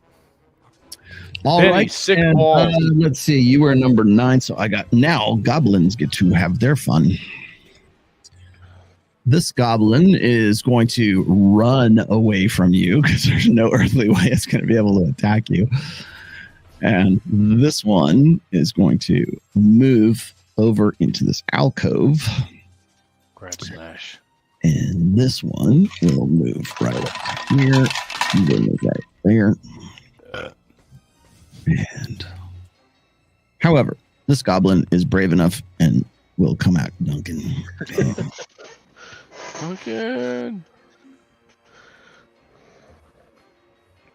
cheek. Did someone say more fireballs? No, stop that. How many spell slots do you have left? I'm just asking. There will be no fireballs for you. You got to get creative, Rothos. Come on now. I know you can. I know you can do it. Seriously, where's your magic missile or your darkness? Yes. Magic missile. See? It's Pretty sure you can make a Molotov cocktail out of this, Amos. That's a sign from God. Yes. Okay. Now, Aldemar, as these guys are, I haven't taken my attack yet, but Aldemar, only you notice this. This goblin races over to one of these alcoves here, like runs at top speed to this alcove. So do I have a chance to hit him with an arrow? No, not yet, because it's their turn. But you will actually, you probably won't even be able to catch him because he's already gone into this alcove right here. Oops. Is there any kind of door or anything that would seal it? You can't tell. He just ran into one of these alcoves on the sides here. Okay. Now, let's see who gets it first. Well, Grot, you get 1, 2, 3 sling bolts from over here. Miss, hit, and miss. So you got 1 hit. Don't worry, look crit. And you take 3 points of damage from a sling bolt All right. on that side. And Aldemar, you are going to take, let's see, I'm taking all this damage. I don't even get a chance to attack yet. I know. Isn't that terrible? You got one more hit on you and one miss. Aldemar, you will take a grand total of 2 more points of damage. Please make a note of that, sir. I'm getting hit on more than a red. 2 more points of damage. Ouch. 1 ping only. All right, Duncan, here we go. Down here. This guy in front of you whips out a pretty nasty looking serrated short sword and takes a swipe at you and barely misses you. Had I got one more, I would have got you, but you managed to dodge out of the way as he comes in, and he's just like, as you killed his friend, he's like coming at you like, ah. Okay. So Duncan, you narrowly missed that one. These guys are out of range. And those are out of range. And there we go. Okay. Now, let's see. Aldemar has the higher dexterity. So now it is your turn, Aldemar. You can do whatever you'd like. Actually, hold on. Aldemar, I need you to roll me a d20. Oh, God. All right. This is not a roll to hit. This is just a d20. This is a 20. A 20. Oh, boy. Aldemar, you black out. Oh, God. You find yourself right about here. And now you have one action, and you're kind of like, you're sweating, you're kind of frenzied. You don't know how you got from where you were to where you're at right now. You still have your bow in your hand, and you have an arrow knocked, but you moved from there to here. Like teleporters and shit. No, he's not teleporting. You guys all see him run like frenzied towards where he's at. You don't. There's no teleportation or anything. He just moves. You guys don't. You don't know that he's blacking out and he's coming back into consciousness. Oh shit! Aldemar, you're there, right there. What are you gonna do? You got one action. I'm gonna go. Shoot one of the little fuckers. Shoot one of these little fuckers down. Yeah. Just do it. Do We're it. just being the voices in your head, Aldemar. I'm gonna go for one of those bastards down south of me. Down here? There's 3 by the pillar. Let's see. 10, 20, 30. You got about 60 feet of accurate. Oh, okay. The one next to Duncan, right? Yeah. Okay. You want to shoot that guy, huh? That's in hand-to-hand combat with Duncan? Yep, I'm gonna kill him. You do remember how that turned out with the Yeah, you know what? That was then, this is now. correct? Don't shoot Duncan. Here comes All right. the natural one. Roll it, monkey boy. Oh fuck!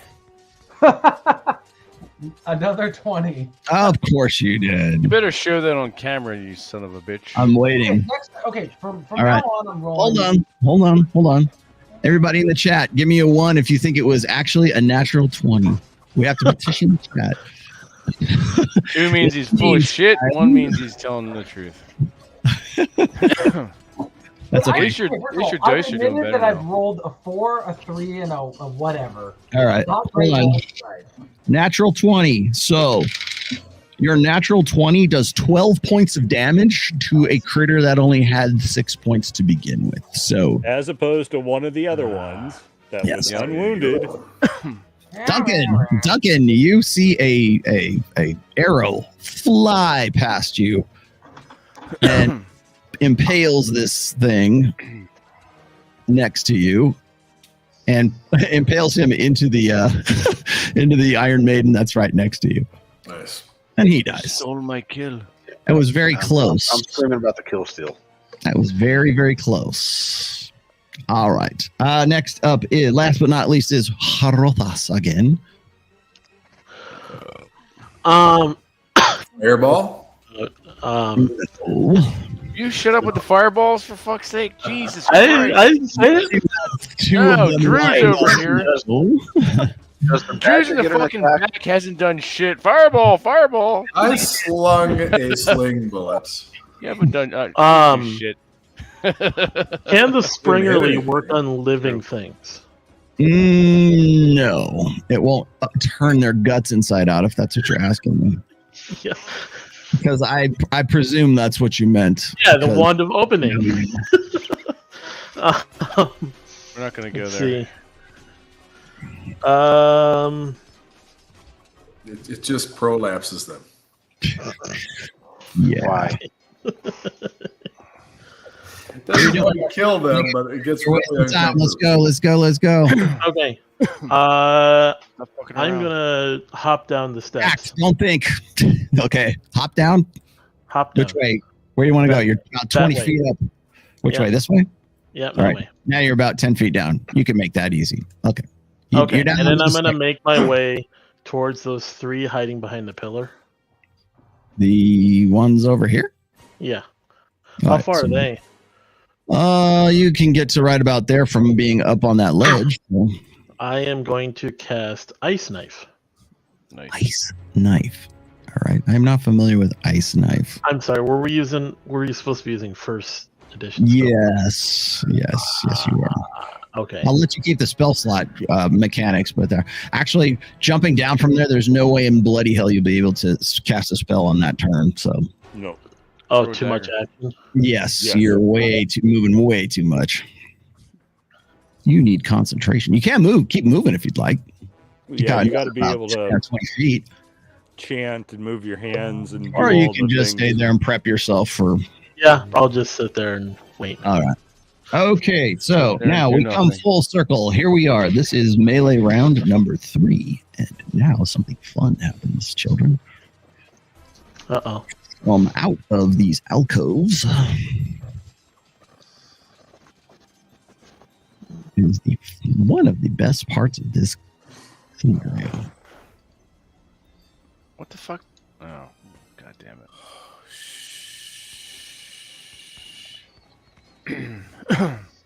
Well, look at the time. I think we should. Here we probably go. end up here and, Oh, look at the time. It's look 2 at hours. the time out of these kennels that are on here. Let's see, 1, 2, 3. That'll be enough. Okay, attack Aldemar. A very large, heavy-looking war. These are wargs. What the fuck? All right, so Oh, the goblin here. rides him. You hear him. Yeah. Well, you hear him shout from here, and he comes out on. Let's see. I'll probably get about there with this guy, and he's riding this one, just so you know. Oh shit. And this one barrels out this way. And let's see. 10, 20, 30, 40, 6. Oh fuck. Right about there. All right. So Fuck. very large wolf-looking things. They're monster wolves. They're giant. They're wargs. Let's just put it that way. They are about almost man-sized at the shoulder. So, and they are pissed and hungry. Aldemar, I need you to roll me a D20 real quick. Okay. And I need you. Oh, Jesus Christ. Okay, Come roll. on, man. Throw a Very fireball. good. Roll good this time. And don't tell me it's a nat 1. Show me if it's a natural 20. That's what I gotta know. Okay. It's a 9. It's a 9. Okay, it slams straight into you. And it's this is a warg, and it's bite. It's gonna do bites, and you're already taking damage from the slam, but let's see if I get the bite in there. Okay, okay. So the slam and slam, bite, slam, you take a grand total of 8 points of damage from that hit. And I need you to roll me a dexterity check. So roll me a d20. Okay. Don't roll a 19 or a 20. 14. All right. You managed to stay on your feet as this thing is on top of you. Grot, you see this thing just barrel into Aldemar. And now you can hear these things are just like, and they're coming at you. All right. And is it my turn, or is that just not? And now, actually, we got to come back. Actually, it's Lupo's turn right now. Excuse me one moment. All right. Lupo, Is help the us. badger attacking? The badger will be in a moment. I have to roll initiative for the badger still. All right, Lupo is down here with a hammer in hand. It's down to where Duncan is and is got your Lupo's got your back, Duncan. Put it that way. I feel much better. Where should we put him in initiative order? My goodness. All right.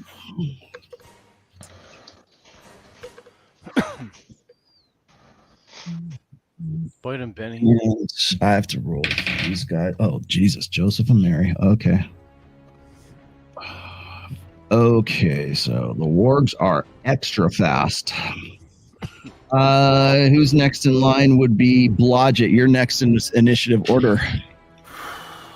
I know this room is fairly well lit, but is there any parts of it that I can see that there's some shadows or anywhere that I might be able to? Not really. Getting to them would be next to impossible from where you are on this ledge where everyone can see you lifted up 20 feet in the air. All right. Hi, I'm a halfling at 20 feet tall. You got a vantage point for ranged attacks, though.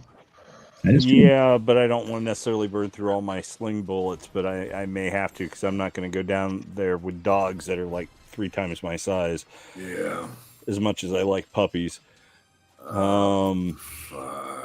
Do I have any of those 3 goblins by that second pillar? Any of those 3 out in the open where I've got to clear? You are you're up above Grot, so you would be able to target these guys. He wouldn't get a cover bonus, but these 2 would. Okay. And you can most definitely see these critters right here. One's like melee combat with Aldemar, but these guys, one has a rider and the other one does not. Okay. The 2 down here, though, that's starting to get a little pushing it range-wise, so I will throw 10, 20, and remember you're 20 feet up, but 10, 20, 30, 40. Yeah. You're like outside range. Like, this is your effective range is about 40 feet with that. Yeah, I'll target the one attacking Aldemar with a sling bullet. All right, don't fuck up. All right, I rolled a 15 plus 2. Plus 2. That is enough to hit it. And enough to avoid Aldemar. And it was the Sling of Seeking, correct? Correct. Ooh, not too bad either. Okay, you managed to smack it. It definitely notices you now. Does it notice me, or does it notice it got hit? It notices that it got hit. It notices that it got hit from above. Yeah. All right, so let's see. And that's okay. So that is okay. You did. Trust me, you did damage. You're fairly confident that you did a good amount of damage with as much as you could with the Sling of Seeking. And then yelped a little bit. Yeah, well, I definitely noticed. Okay. Gray, you're next in line. I'm going to walk to the edge of the stairs, and I'm going to attempt to cast Hold Person on the 3 goblins. These ones down here? Down and to the left of the. Yeah, okay. So I believe that they have to make a saving throw against spells. Yes. Otherwise, they're held for. It'll be 12 rounds. No, 10 rounds with my level. All right, and 1, 2, 3. All right. 2 of them are held. 1 of them passed. So let's go with these 2 guys right here are now held. Okay, so these 2 are held. Mm-hmm. They are frozen. They're immobile, frozen in place. Mm-hmm. Nice. Okay, so they are frozen in place. You have held those 2 goblins right there. And next in line, who gets the next one? Well, the Badger actually gets the next one. Do it, Benny. I'm looking forward to this. He should be calling on somebody right now. That's right. Badger runs and attacks, but because as you recall, Grot, this enters your mind as Benny runs towards these that he doesn't like goblins very much. Because they were fucking with him in the arena. Exactly. Yeah, that's what I was counting on. And managed to get 1 hit in, so. Oh, shit. It tears this one up right here. Nice. Fuck you. It's pretty good. Do it, Benny. It's at 3 points apiece. That's pretty good. The Badger's winning. Here we go. He's done more damage than any of you guys have. He has, yeah. All right, next in line is Extra slice of jerky. so I got to Grit, I got to you. Now is Duncan. You're next in line. What are you gonna do? Well, inspired by You're over there. heroism, I'm gonna charge. I didn't see the Badger attack. No, not from where you're at. You're over here. All right. Well, I'm still gonna charge the nearest warg and attack. All right, so the nearest one is the one that is now basically almost got Aldemar pinned. Right. Yeah. That's So what. you want to move over here and attack. You can do that. I'll even give you 2 shots. Go ahead, two attacks. I wasn't that far. It's only 10 feet. All right. I rolled a 19. Do I need to roll another one? Attaboy. There you go. Next, roll me another one. The next one was an 11. An 11. Okay, the 19 definitely hit. And let's see, that was your hammer. And plus 2. And let's see, that was on him. So, okay, so you did 6 points of damage, just saying. All right. And now we are at. Right. Okay.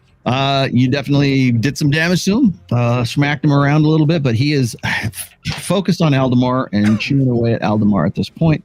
So let's see who's next in line. Is Grot? You're next. All right. Will I have enough? All right. So I see my buddy Aldemar and Duncan. Benny seems to be doing pretty well. He's incensed and angered. So he's.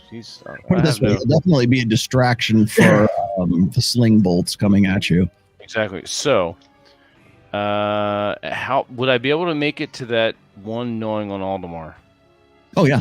10, right. 20. Yeah, you'd be able to get 1 shot in when you get there. All right, I'm going to head. Benny, take care of the rest. All right, I'm going to go to that one warg. Do it, Benny, and I'm going to come just an overhand chop. Okay, you'll get 1 attack on the warg that is on Aldemar, and you don't have to worry about him because you have a hand weapon, so that's fine. However, you are using, the great sword, so go ahead. All right, plus 4 to Plenty hit. of room to swing in here. 12 plus 4. Have at it with the claymore. That's right. 12 plus 4 is 16. Good enough. You hit. All right. Damage is this considered a large creature? It's a medium creature. Medium. All right. So it's 1 That's to 10. not gigantic or anything. All right. So it's 1 to 10 plus 9. I rolled a 3, so that's 11 points of two-handed sword damage. Right. Die. All Probably right. medium rare. Yeah. Right. All right. Still alive, but you definitely have. It's definitely bleeding pretty good right now. All right. Cool. All right. And so next up is our going faster than the actual because they'll go next here, and let's see. This warg is going to go right up to here. Running past. Oh, I shoot. try to trip it on the way. All right. Opportunity attack. So, Grot, the one with the goblin on it, the goblin's going to get a free licks on you real quick. Let's see. Fuck that guy. A goblin. Almost. He's clearly like inexperienced in the saddle here. However, the warg, on the other hand, is much more dangerous. Yeah. And one. Okay, so the bite got to you, the claws and everything else, and you didn't get slammed. I didn't roll a 20 or anything, so Well, that's good. So you did get the bite. So the bite gives you 6 points of damage from the bite. All right. All Down right. to 33. Okay, so you took 6 from the bite. It's right up in your grill right now. Swinging it on this guy is going to be really tough. So you have to figure something else out. The other one that came around you is going to bite on Aldemar.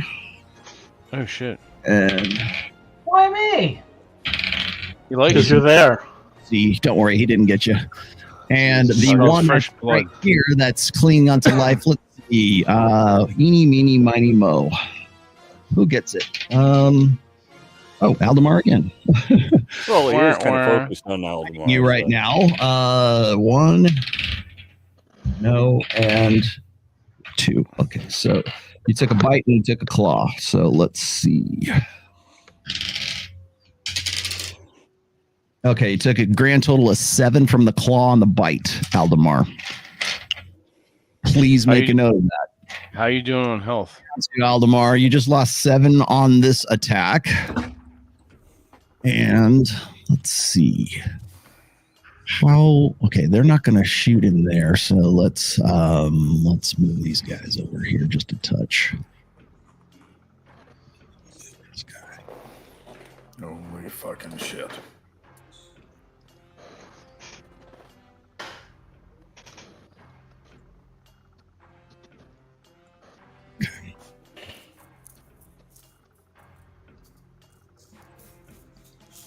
Let's go there. There's 2 of them around. Those guys are held, so they can't do jack. Okay, this one. There's 2 faggots. It's going to go and attack Benny. And No, Benny. Is going to come up here. That should be that, right? No. Okay.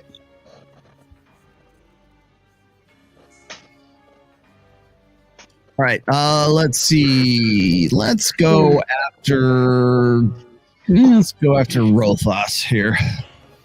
Sling bolt misses you, and these guys are held, so they can't do shit. This one right here is going to go after Benny. No, Benny. And narrowly misses him. Thank God. His partner right next to him is going to, let's see. If they kill the badger, He'll throw another bolt I'm at gonna burn this place down if they kill the badger. Definitely. Mrs. Rothos. Fuck y'all. Kill the badger, all bets are off. Okay. Kill the badger. So that goes through the wargs. It goes to the goblins. Next is going to be, let's see, Aldemar. You're next. Kill the And one that's Aldemar, on you you. have this thing in front of you. All you have is your bow in your hand right now. Can you pull a dagger? Well, can I pull out my sword? Not where you're at right now. The thing's too close to you. Okay, I'm gonna pull out my dagger. Okay, so you are going to toss your bow and then draw it, or what are you going to do? You try to do it with just. I'm gonna try and put my bow, like the string part, around my shoulder, so I'm not dropping it. Okay, so you manage to draw the dagger. Do that so you can get one attack in with the dagger on the critter, on the warg that is basically chewing your chest right now. Lovely. Roll for D20. D20. I'm gonna do this. 18. 18, good enough. Okay, so you got one attack in with that, and let's see. 30. Okay, this thing looks like you managed to get a good shot in on the neck of this thing, and it is definitely blooded. Still alive, but it is in no way as vigorous as it was before. 6. And next is, let's see, Rothos, you're up next. What will you do, my friend? Okay. This org is looking at you. This org right here Looking at me. is definitely coming for you guys next. So Okay. Don't worry, So Rothos. I'll reanimate you. you have a bad feeling about this. let me.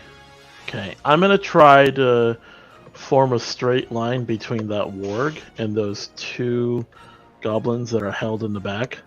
Mm-hmm. I'm gonna move myself over to the right so I can line up the 2 of them. This way. You get, like, imagine a line between the 2 of them. that connects Lightning? between them. There you go. And I'm gonna cast lightning bolt, All right, you can do that. and that would be my last spell slot for that because Okay. they're fireballs. 1, 2, 3. They're not going anywhere. Yeah, they're held. Yeah. So okay, let's That would see. probably What are our damages for lightning? I don't know for first edition. I am going to find out for you. Right about now. I think It's got to be I similar to fireball, right? believe it's a 4th level spell. So. Yeah, but it's a little. I mean, it doesn't have the blast of a. Yeah. that anyways. I'm sure some It smart. forms a straight. I don't know. What I see in the 5th edition says it hits 100 feet. So I don't know if that's less than 1st edition or not. It's probably similar. Okay, hold on a second. I'm looking it up. Hang on. I haven't seen this one in a while. Ah, here we are. Lightning bolt. Okay, so the range is 4 inches plus. Let's see. So 40 feet plus another inch for every level. You're what, level 6? 6. Okay, so you basically have 40. You at about 100 feet, so that's no problem. Range is no problem. Let's see. Okay. And let's see, which causes damage equal to 1 6-sided dice for each level of experience of the spellcaster to creatures within the area of effect. 50% of such damage to such creatures which successfully save versus attack. Okay, so they got a save for half damage. And Is it the same in 1st edition where it's a straight line and hits everything in that range? Yeah. It's not okay. So this is just regular lightning bolt because there's another one called chain lightning, and if that's the case, then you might catch Grot on that, but you won't. Right. Okay. All right. So it's they can save, but if they don't, they're still taking half damage regardless. So. Okay. Oh, do they have what is it? No, and no. Okay, so none of them save, so they're all taking full damage. And let's see, it's 6, and you're level 6, so that's 66. So 66 to everyone on that line. Yep. How many dead goblins are just past Lupo on the other side of Lupo? Well, you killed the goblins for sure, and you actually killed this thing too as well. How many goblin corpses are just past where Lupo's body was? How many? I like where this is going already. 4. There's probably 4 of them from where you were. Raise your undead army. Raise your undead army. You're gonna make an undead army of goblins? 4 that are within maybe about thereabouts 10, 15 feet of each other. Let's see. Where were those guys? That guy's dead. That guy's dead. That guy's dead. I'll put the dead up for you if you want to see where they were. 2 right next to each other up there. Those are okay. The warg is dead. That's dead. So dead. You mean how far from Lupo? Yeah, I'm just because I remembered there were some over there because there's a limit. That one, there's one. The one I just blinked up. This one right here. Yeah, that's a dead one. Where'd he go? So he's dead. He's dead. So there's 2 right there. 1 there and 1 there. And he's dead, but he's not in range. If you're thinking about raising them. All right, I would need to move. There are actually 2 that are right. There's 2 that are right by Lupo. And that guy's dead. Let's see. Okay. And is this guy dead? No, he's dead too. Okay. So there were 2 over where Lupo is. Those ones that I got stacked right there. All right.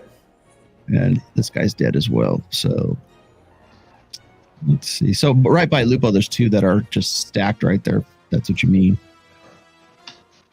Oh, and that guy's dead too. So, I mean, he probably would be. That's probably close enough. Yeah. Close enough. Yeah. I'll give you that one. So there's that guy. And let's see. And what about the last one? No. Okay. So there's 3 that were close. Like those 3. These 3 right here. There's 3 that are dead right there. Awesome. All right. So that leads us back to the 4th round, and Lupo is right here. These guys are already cooked.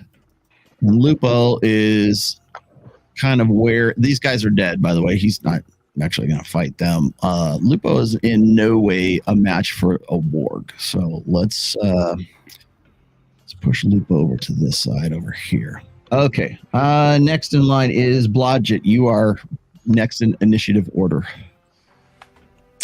Well, I had thought to attack that warg that was behind Grot, since it's and you are down 6 bullets. 4 bullets. 4 bullets. Okay. Yes. I've been making sure to mark them off. Okay, I didn't know if you did. Yep, definitely. Yeah, not my first rodeo. Since that one is still exposed that I attacked earlier, I guess I'm going to throw another bullet at him. And that'll free up some... This guy? Yeah. Okay. Have at it.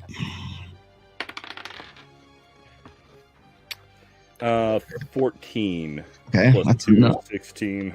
Okay, that should be more than enough. And do you do it? No. Okay, so he's not dead, but you did hit him pretty solidly.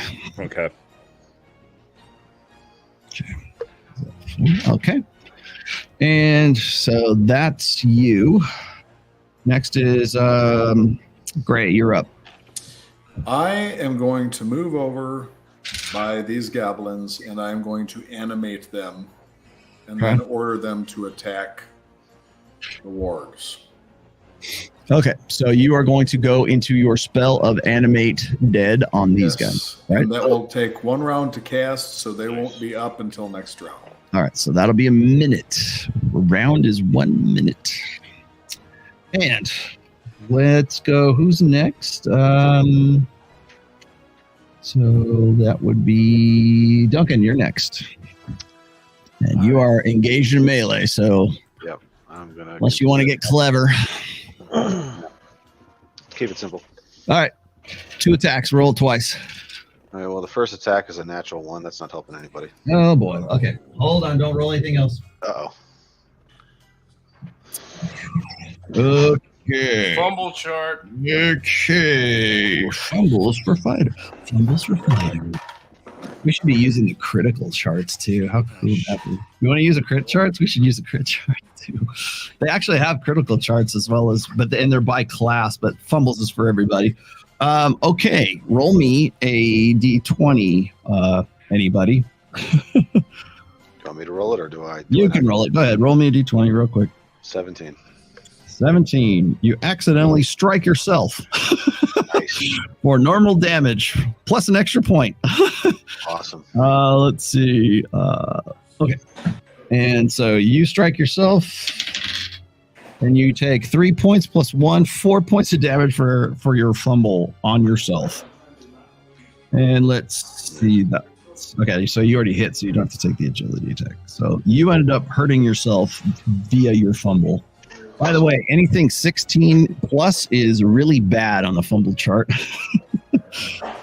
Okay, and you can't make the second attack. That's why I held you I out. figured as much, yeah. All right. Next is. Oh, my guys. Okay. Now then. Let's see. Rothos, Gray, Blodgett, Lupo. Roll me d20s, please. Oh boy.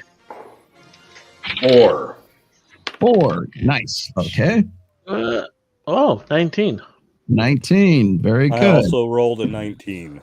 You rolled a 19. And Lupo rolled a 13. How cool is that? All righty then. Okay. Right about now. Hopefully that's initiative and not attacks or saving throws. Nope. Next. What the? All right. There we go. Let's bring these guys around. Where's my What other the hell? All right. What? Rushing down the stairs from behind you in the from down the hallway here. Blodgett and let's see, and Rothos notice them first, but they are bugbears that have come down. Faster. And they are rushing. One of them is rushing at you, Blodgett. The other one is coming down the stairs. Coming. And they're like, "What's all this then?" I rush down the stairs, and they are thrusting halberds at you. Oh, I was like, what are they thrusting? They're coming and thrusting behind Rothas. Yes. What else is new? Yes. Jesus Christ. And these guys look to you as being like, okay, they're bugbears, by the way. They're at least as big as Grot is, so they're pretty large critters. And these are obviously overseers of some sorts because they are wearing black armor. and they both have uniformed weapons, which are halberds. So, first one, take Blodgett and Rotha. Since you rolled 19s, you can make a reaction if you would like, but Lupo and Gray are going to definitely get attacked. So, you make it. You can make any one action as they are coming at you, and the only reason I'm giving it to you is because they're using pole arms. So, okay. Did you say the drop down is about 20 feet? About 20 feet. Okay. Oops. Acrobat. Fighter climb. Because you're going to get pushed off anyways. Yeah. Well, I could always jump to the side off the stairs. You could. So that's what I think I'm going to do. As he rushes toward me, I'm going to kind of jump off onto the stairs out of his Stairways? Okay, roll me a d20 to let's see how you do. Don't fumble. Fuck. All right, I got a 12. 12, good enough. Yeah, I've got an 18. Put it this way, you made it well enough that you didn't take damage as he's coming at you. Yeah. And he tries to swing the pole arm to catch you, but you get out of the way because you're just too small. And by the way, you're a halfling, and these are goblinoids that are large goblinoids. So you have an advantage with bugbears. Rothas, you have a bugbear that is bearing down on you and has a halberd, by the way. So bearing down on me, huh? Either swing with or poke with. I'm gonna poke you from behind. And I don't even have to be that close, actually. But it is definitely charging, so you are the softest target, just saying. But you did roll a 19 for your reaction, so what do you want to do with your one action? It's charging right at me? Yes. No, it's bug bearing down on you. Yes. The bugmen have come. Oh, the bugmen.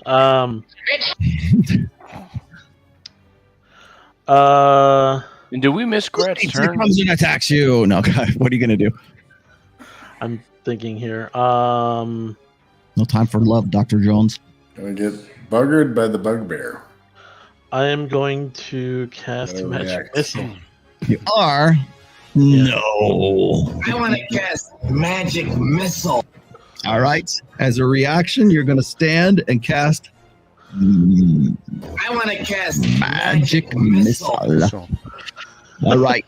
Yeah, Grat has an attack since he ran in and swang. So all right. So you cast Magic Missile, and your Magic Missile does. Should be fairly Can't leave us easy. now, TJ. It automatically hits. I gotta head out. You son of a bitch. Don't worry, TJ. You'll live, I'm sure. or maybe Hopefully. not. You might live. Wow. You know, I can always animate. Happy Thanksgiving. Later. Grot and Duncan, you see Aldamar's eyes roll back in the back of his head, and he's clearly lost control of his bodily functions. Did he piss himself? No. Did Grat get to go yet, or is he still Not yet? Because we're on my turn right now, my friends. All right. I was supposed to go after Duncan. God damn it! The only person who's got a reaction right now is Rothas, and he's trying to cast Magic Missile. Oh man, that's not going Which to be is good. a first level spell. Oh my goodness. Let's have a look. I should know this. I know it's probably like 2d8, isn't it? Or 2d4. I know it gets more powerful when you're Magic Missile. There we go. Okay. Wow, range 60 feet plus 1 for you're definitely in range. Fuck him up. I think you can cast 3. Can cast 1 more Magic Missiles from Dark. Oh, it's 2d5. Okay, so each missile does 2d5, so it's d4 plus 1, and the so let's see, and you're level 6, correct? Yeah. Yep.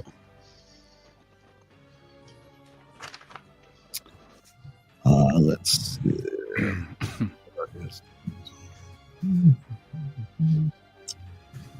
Oh, okay.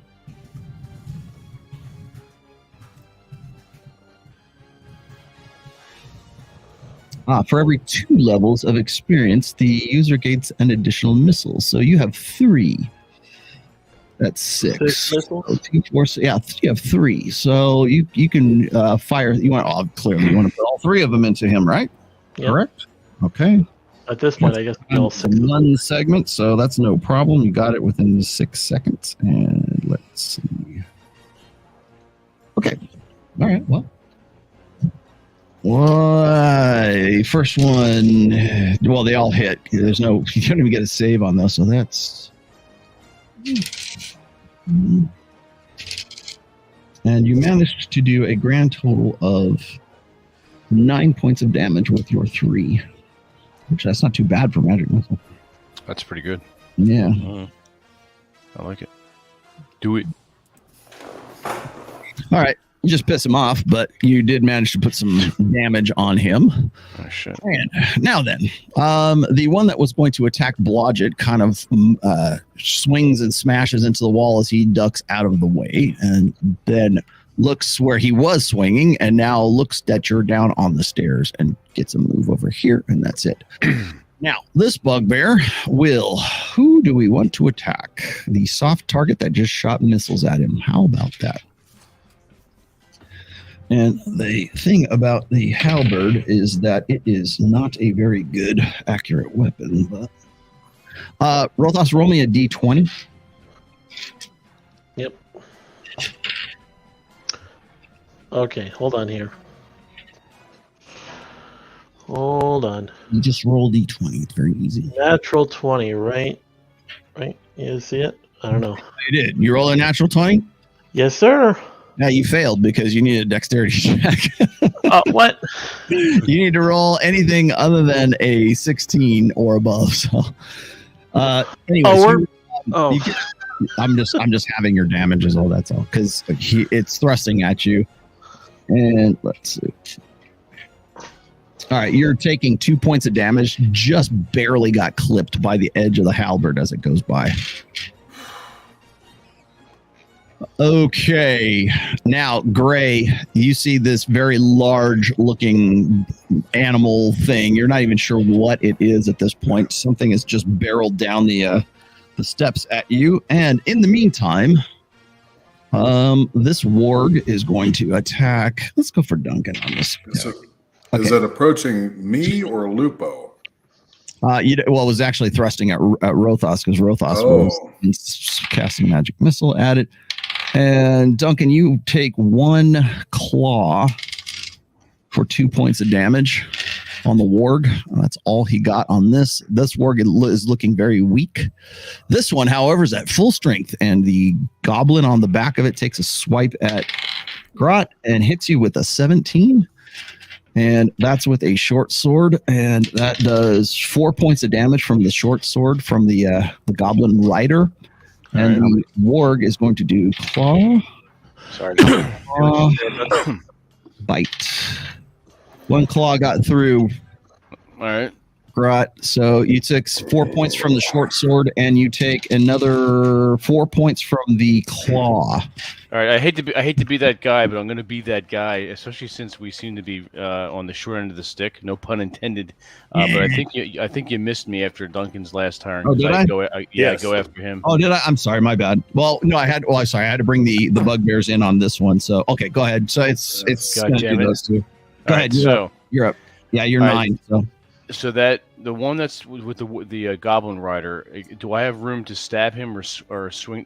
Do anything? Yeah, from where you're at, you could take a swing, like maybe a sidearm swing from where you're at.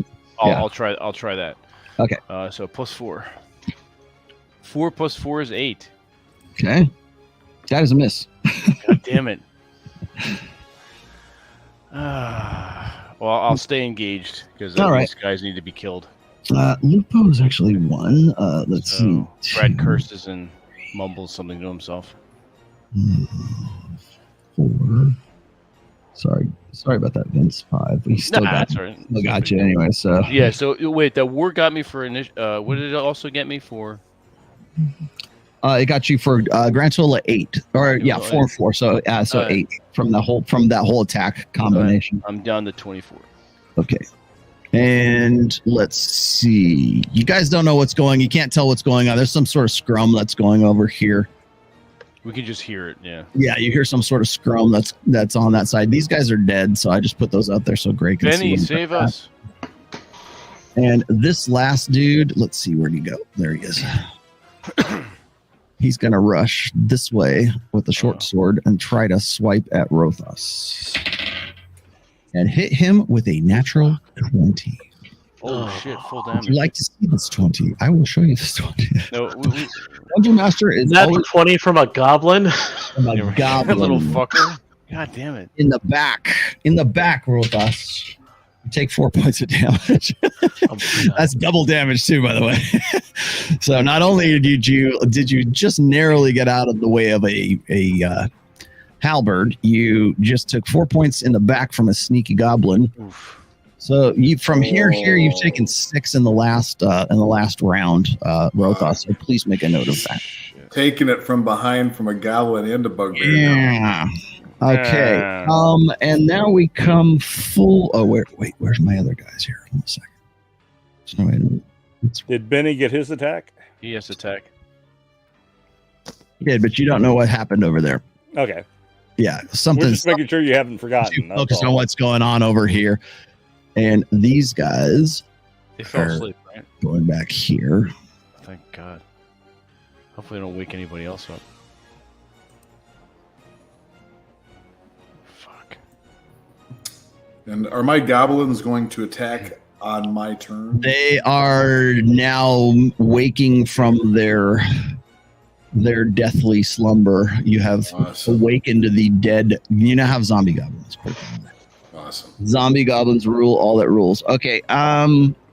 Lupo sees what happens with he's gonna get out of the way of the bugbear, but he will come over here and try to smash this guy, and he's like drops into this frenzy mode that Duncan taught him. Oh, and manages to get 2 solid hits on this thing. Awesome. Damn. All right. Well, when he's on, he's on. Oh, what can I say? Lupo manages to kill the one that just stabbed you in the back, Rothos. So you owe him a Wow. Nice. beer when he's old enough. Thank you, sir. So Lupo just has decided he's had enough. As the guardian, I will allow it. Let's see. Who's next? Blodgett, you're up next. All right. I pocket my sling, Mhm. Pull out my dancing short sword, Mm-hmm. and would like to take a swipe at the bugbear in front of me that has his back to me. Okay. And will continue to move, trying to get out of range of the one that's coming up behind me. Nice. So you want to attack this one, right? Yes, I do. All Since right. he has his back to me, and Yeah. hopefully I can take advantage does. of my Yes. +4 And to you back get stab. yes, because you are very small. You will get an advantage. So go ahead. You're just going to use Are you going to go Florentine, or are you going to do just the short sword? I don't think I can pocket the sling and draw the short sword and draw my dagger And at the dagger at the same time. Yeah. Okay. Especially since I'm moving. I'm not trying to. So one attack cheat on with this. the dancing short sword, which is at +1 this turn because you're using it. Right. And you get it actually add 2 to that because of the size differential. So you got +3 to attack this guy with. Okay. Roll him. Including the fact that he's got his back to me, which gives me a And yeah, +4. yep. Okay. Well, we can add 2 more to that. Yeah, +5. Go ahead. Okay. Feel So free. roll +5, Doesn't know you're coming. and I rolled a 17. So Good enough. Not a natural 20, but well within parameters. So yeah. Well, unfortunately, my dice aren't like TJ's. So yeah, something like that. So you did 9 points of damage with that attack. That is also very good for your attack. So still alive, but he's like, "Hey, what's this then?" yeah, They all have Cockney accents, by the way. yeah. Just saying. Okay. And like I said, I want to keep moving to get out of range of the one following. All right, behind me. Gray. It is Gray's turn right now. I'm going to turn. Your zombie goblin army. Okay, are they going to attack the closest warg then? You can make them do whatever you want. Yeah, I would like You can for have them them. attack the bugbears for that Oh matter. shit! You know what? I with them. order them to attack what I attack. I'm going to turn around and I'm going to attempt to attack that bugbear with my mace, and I'm going to bring my shield out as I do. All right. And you're simultaneously trying to control these guys, but that's fine. I just yell at them to attack what I attack. All right. And I got a 15. My Good attack enough. was 18, so I would hit anything that's a 3 or larger AC. Oh man. This should I be should fun. say 3. This should be entertaining to say the least. Okay.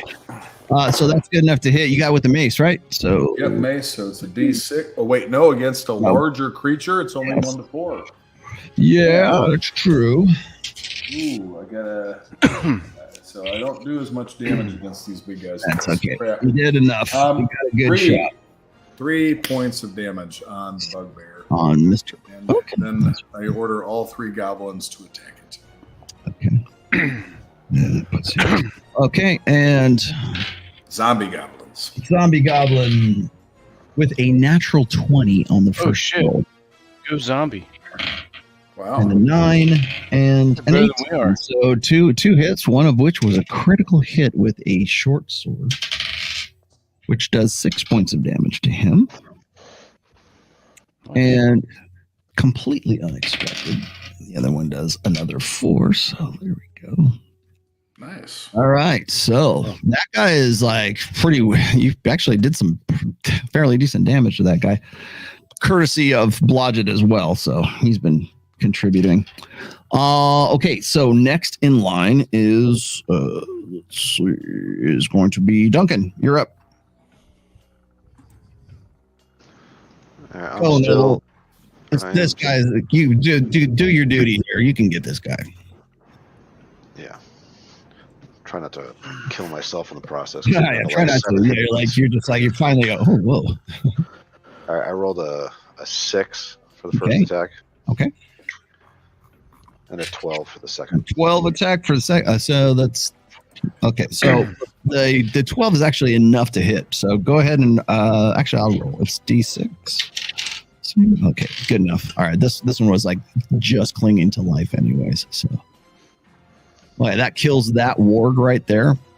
The only now you can see that Aldemar sees as well. There's one with a rider on it right there, and it is on the move. So next up is Grot.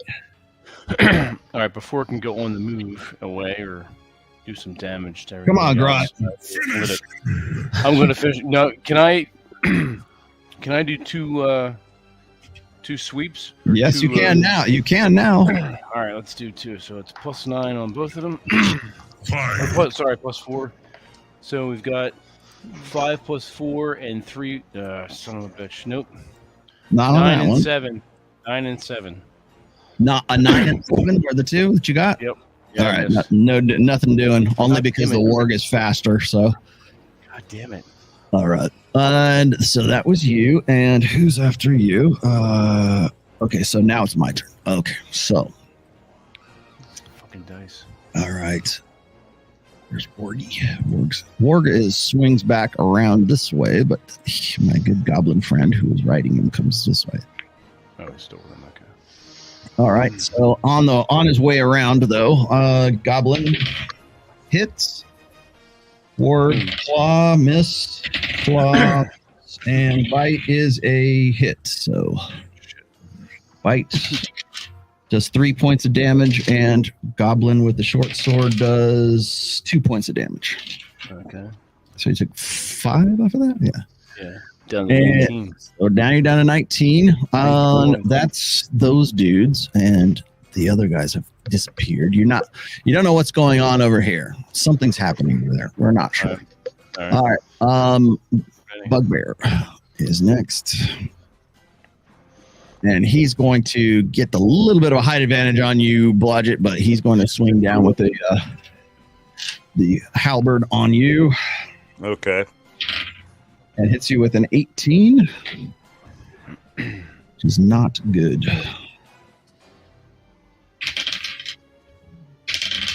Ooh, for 10 points of damage. Ouch. So that's a swing and a hit. Yeah, that gets me down to 20 hit points. Yeah. And now Fuck. the bugbear is a little bit perturbed by undead goblins hanging around him, but you are the larger, more threatening target. So, halberd attack on Gray with another 18. And Gray, you are going to take 7 points of damage from that hit from the halberd. Ouch. All right. Okay. And I believe that down is from 35 to 25 hit points. The round of. Oh, now we have to go to Aldemar. Aldemar looks like he's blacked out, but he's got his sword in hand now, and he's coming swinging around this way. So let's see what he can do. He's got a blacked out rage. Yes, he's in Berserker Rage. He hits once, actually. Oh, nice. Misses on the other. So Just one help. Aldemar, wow, does 8 points of damage to that guy. Okay. Okay. All right. So that's going down to 18. Okay. And I also have to roll one more. All right. The rider stays in the saddle barely. So. And let's see. Last but not least is Rothos. Magic missile. Again? I guess Yeah. you could burn the slot. What do you want to do? So you've done fireball, lightning bolt, one magic missile, and then you're gonna double it up. Okay, so yeah, go ahead. Some kind of ice thing. Dude. Where do you want? The one right in. Actually, you know what? The one that Blodgett is fighting. This one, the fresh one. Yeah. Yep. All right. All right. He doesn't get a save, but actually, okay. So I'll roll it for you. It's just easier for me. So that's 3. And that is 3 again. That is 4. So you got 11 points of damage to him. Wow, good. Wait. We have to do this because this is just too good. I want to cast magic missile. So you're Nice. all right. You got very good. Okay, now we come full circle. That's it. Let's go back to Lupo again, of all people. And let's see. Lupo will actually, I guess, contribute. Let's see what he can do. Lupo's kind of losing his shit. Oh, wow. Okay. And nothing on that one. But I did get one hit in. So let's add that to the contributing. And wow. All right. It's pretty good. Lupo knocked him upside the jaw with that, and he had to reach to do it. So, and then next is Blodgett. You're up. All right. Since Sword is activated now, so. All right. Is it continuing to attack the one I had attacked, or it jumps out of your hand? It'll go wherever you want it to. So. I want it to attack the one that attacked me from behind. That this one up here. Yeah, and I will pull both of my other daggers and engage in melee as well. So, do you want to roll for my magic sword? Since no, you can roll for it. You go ahead. Roll them all. All right. Magic sword. I rolled a 19. Okay, Nice. That's definitely a hit. Which is now +2. So Dagger. I rolled a 19. good. Cool. You got one more, right? One more dagger. And second dagger, I rolled a 16. See, all hits. Very good. Might actually do something here. Okay, we'll roll the sword first. I got 3 + 2 is 5, and then you got 2 dagger hits, correct? Yeah. Correct. And neither one was a crit, so that's 7, and that's 10. That guy's dead. You killed that dude. And cool. That's what you get for hitting me with a halberd, Yeah. you bastard. Gotcha, bitch. Nice. Well done. All right. And let's see what's left. Next is okay, I got to Blodgett. Let's go with Gray. You're next, Gray. All right. We're going to keep attacking this bugbear. I'm going to take another swing at it with my mace. Do it now. 20. 20. Uh-oh. Finally, You know what? You know what, Gray? Gray? Roll. You get to roll damage. When you roll a crit, you get to roll your own damage. How's that? Roll out. All right.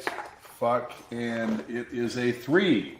3. So, and then, so 9 altogether. That. All right. That combined with the little guys hitting on it, which will definitely bring it down by 1. So, boom. Okay. Nice. That guy goes down.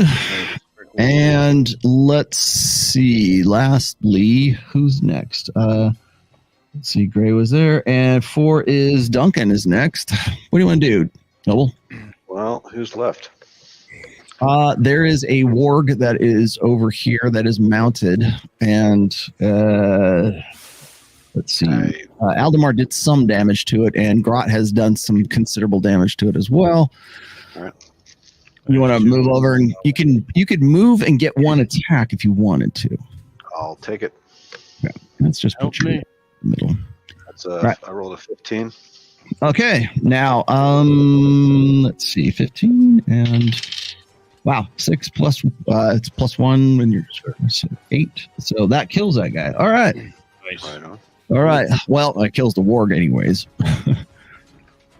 The rider falls off. Goblin is right here. And let's see if he lives. Okay. The goblin is there. He looks pretty beat up, but he is looks like he's just well, no, actually, let's just kill him off. He's dead. He probably would end up in that pillar anyway, so crushed. All right. And over here, you see trotting back is Benny, and these guys have been thoroughly trounced. Nice. Mutilated. Well done, Benny. Yes. He just comes back with a satisfied look on his face. So Cool. No blood on his mouth or anything? His snout's all covered Oh in yes, blood. definitely. I was gonna say, Definitely. like a smile, but just blood. All right. You did notice that there were some goblins down in this area, but you're not seeing them anymore. Okay. So let me pull those guys out.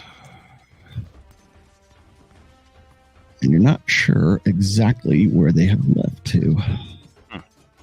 Probably reinforcements. Probably. Way our luck's Okay. gone. We need to heal up. Yeah. Find some place to rest. Well done. Yeah. Yeah, Oh, I'm ready died to in take care of portion. The duration of the animate dead is permanent. All right. Well, they're with you permanently then. So, Good little army. I'll put them back in for the next game. All right. Well, Nice. just so we remember, we've got 3 zombies. Zombie goblins hanging out. Nice. Whatever. Take that with you. Nice. No, they Oh, they stink or no? Not Yeah, yet. I mean, yeah, they just but they died will. 5 seconds. They're They will. probably going to smell a little burnt. And within, I would imagine, the next few hours, depending on the conditions, is it cool in here? Is it dry or is it It's damp? unusually warm in here. Wow. Okay, they're going to be. They're gonna pretty start bloating. rank.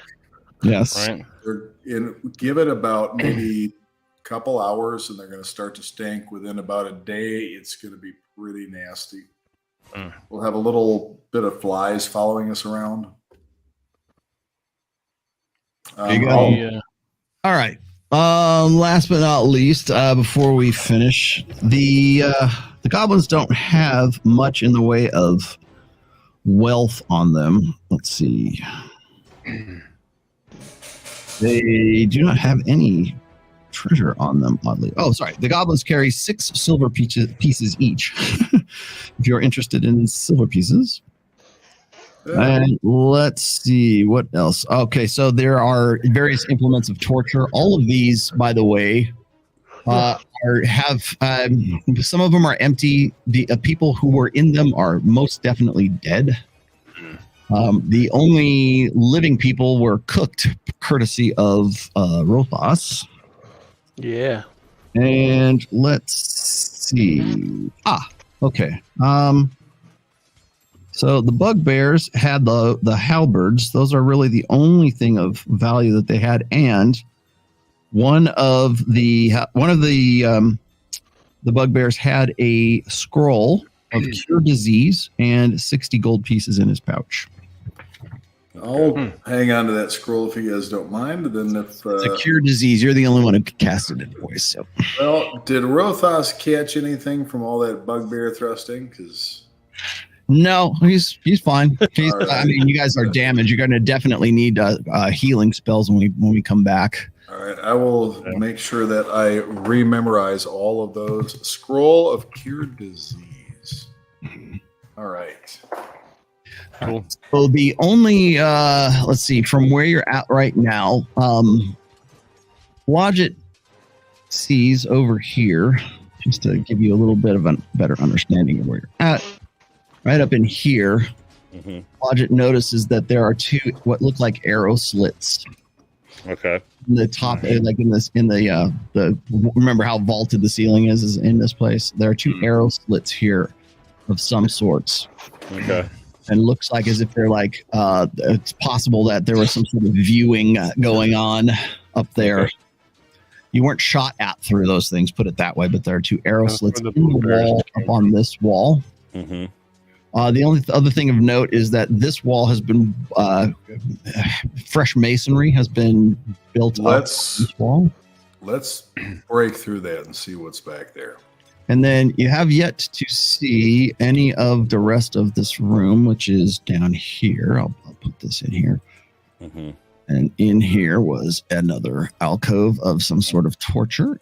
Wow. We should immediately start checking to see if any of the bodies are still, if anybody that they had in here is still alive, and if they are even partly like a little bit alive, we need to try to resuscitate them and question them about what's going on, get as much information as we can. Okay. There in this room, no one is left alive. The only people who could have been left alive are now burning on this rack. Oh, they're still burning? Okay. Shit. Yes. The whole point of this exercise eliminated. You begin to put two and two together and think that the screaming probably came from these prisoners that were here because they were trying to draw you into the room. It worked, but we wound up killing the prisoners. It worked. Well, we are here on a fact-finding mission that will potentially save many more lives. Is that what that is? All right, I suggest. However, you can square that circle with Paylor, my friend.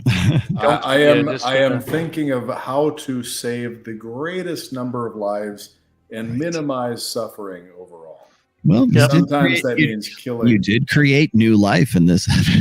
I certainly did. For creating life in this one. I animated the dead because we needed help. All right.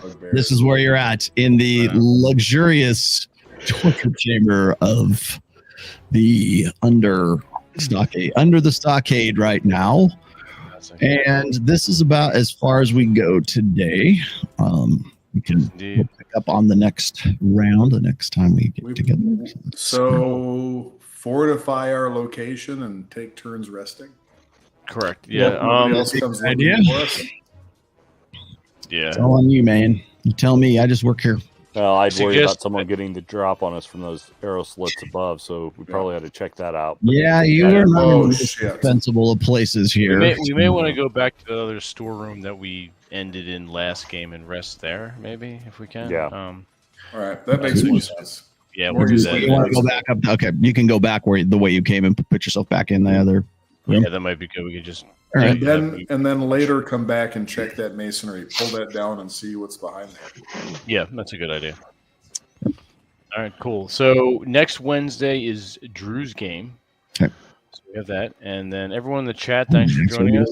Very cool. You going to be around for that, Raul? I might be, unless I get called away to Miami or something. I'm going to be in Miami the 5th through the 10th, so it's possible. All right, Oh, cool. God. And what's with drivers in Miami? I don't know. That was Drive nuts. me in Miami. I don't drive in Miami. I ain't that crazy. Drivers, who's driving? No one. Right. So you can't go anywhere unless you're on a scooter. Yeah. Now here's the question: do you have your painting paraphernalia set up yet? I do, actually. I've got a really good setup now too in the new studio because I've got much more room, and I got a dedicated place to put the camera too. So cool. All right, we'll have to set up another Wednesday when you get back from Miami. Sweet. Surely. Cool. All right. Everyone, thank you for joining us. I'm going to cue the music in just 1 second here. Let me go over to brand. There's our brand. Okay, and away we go.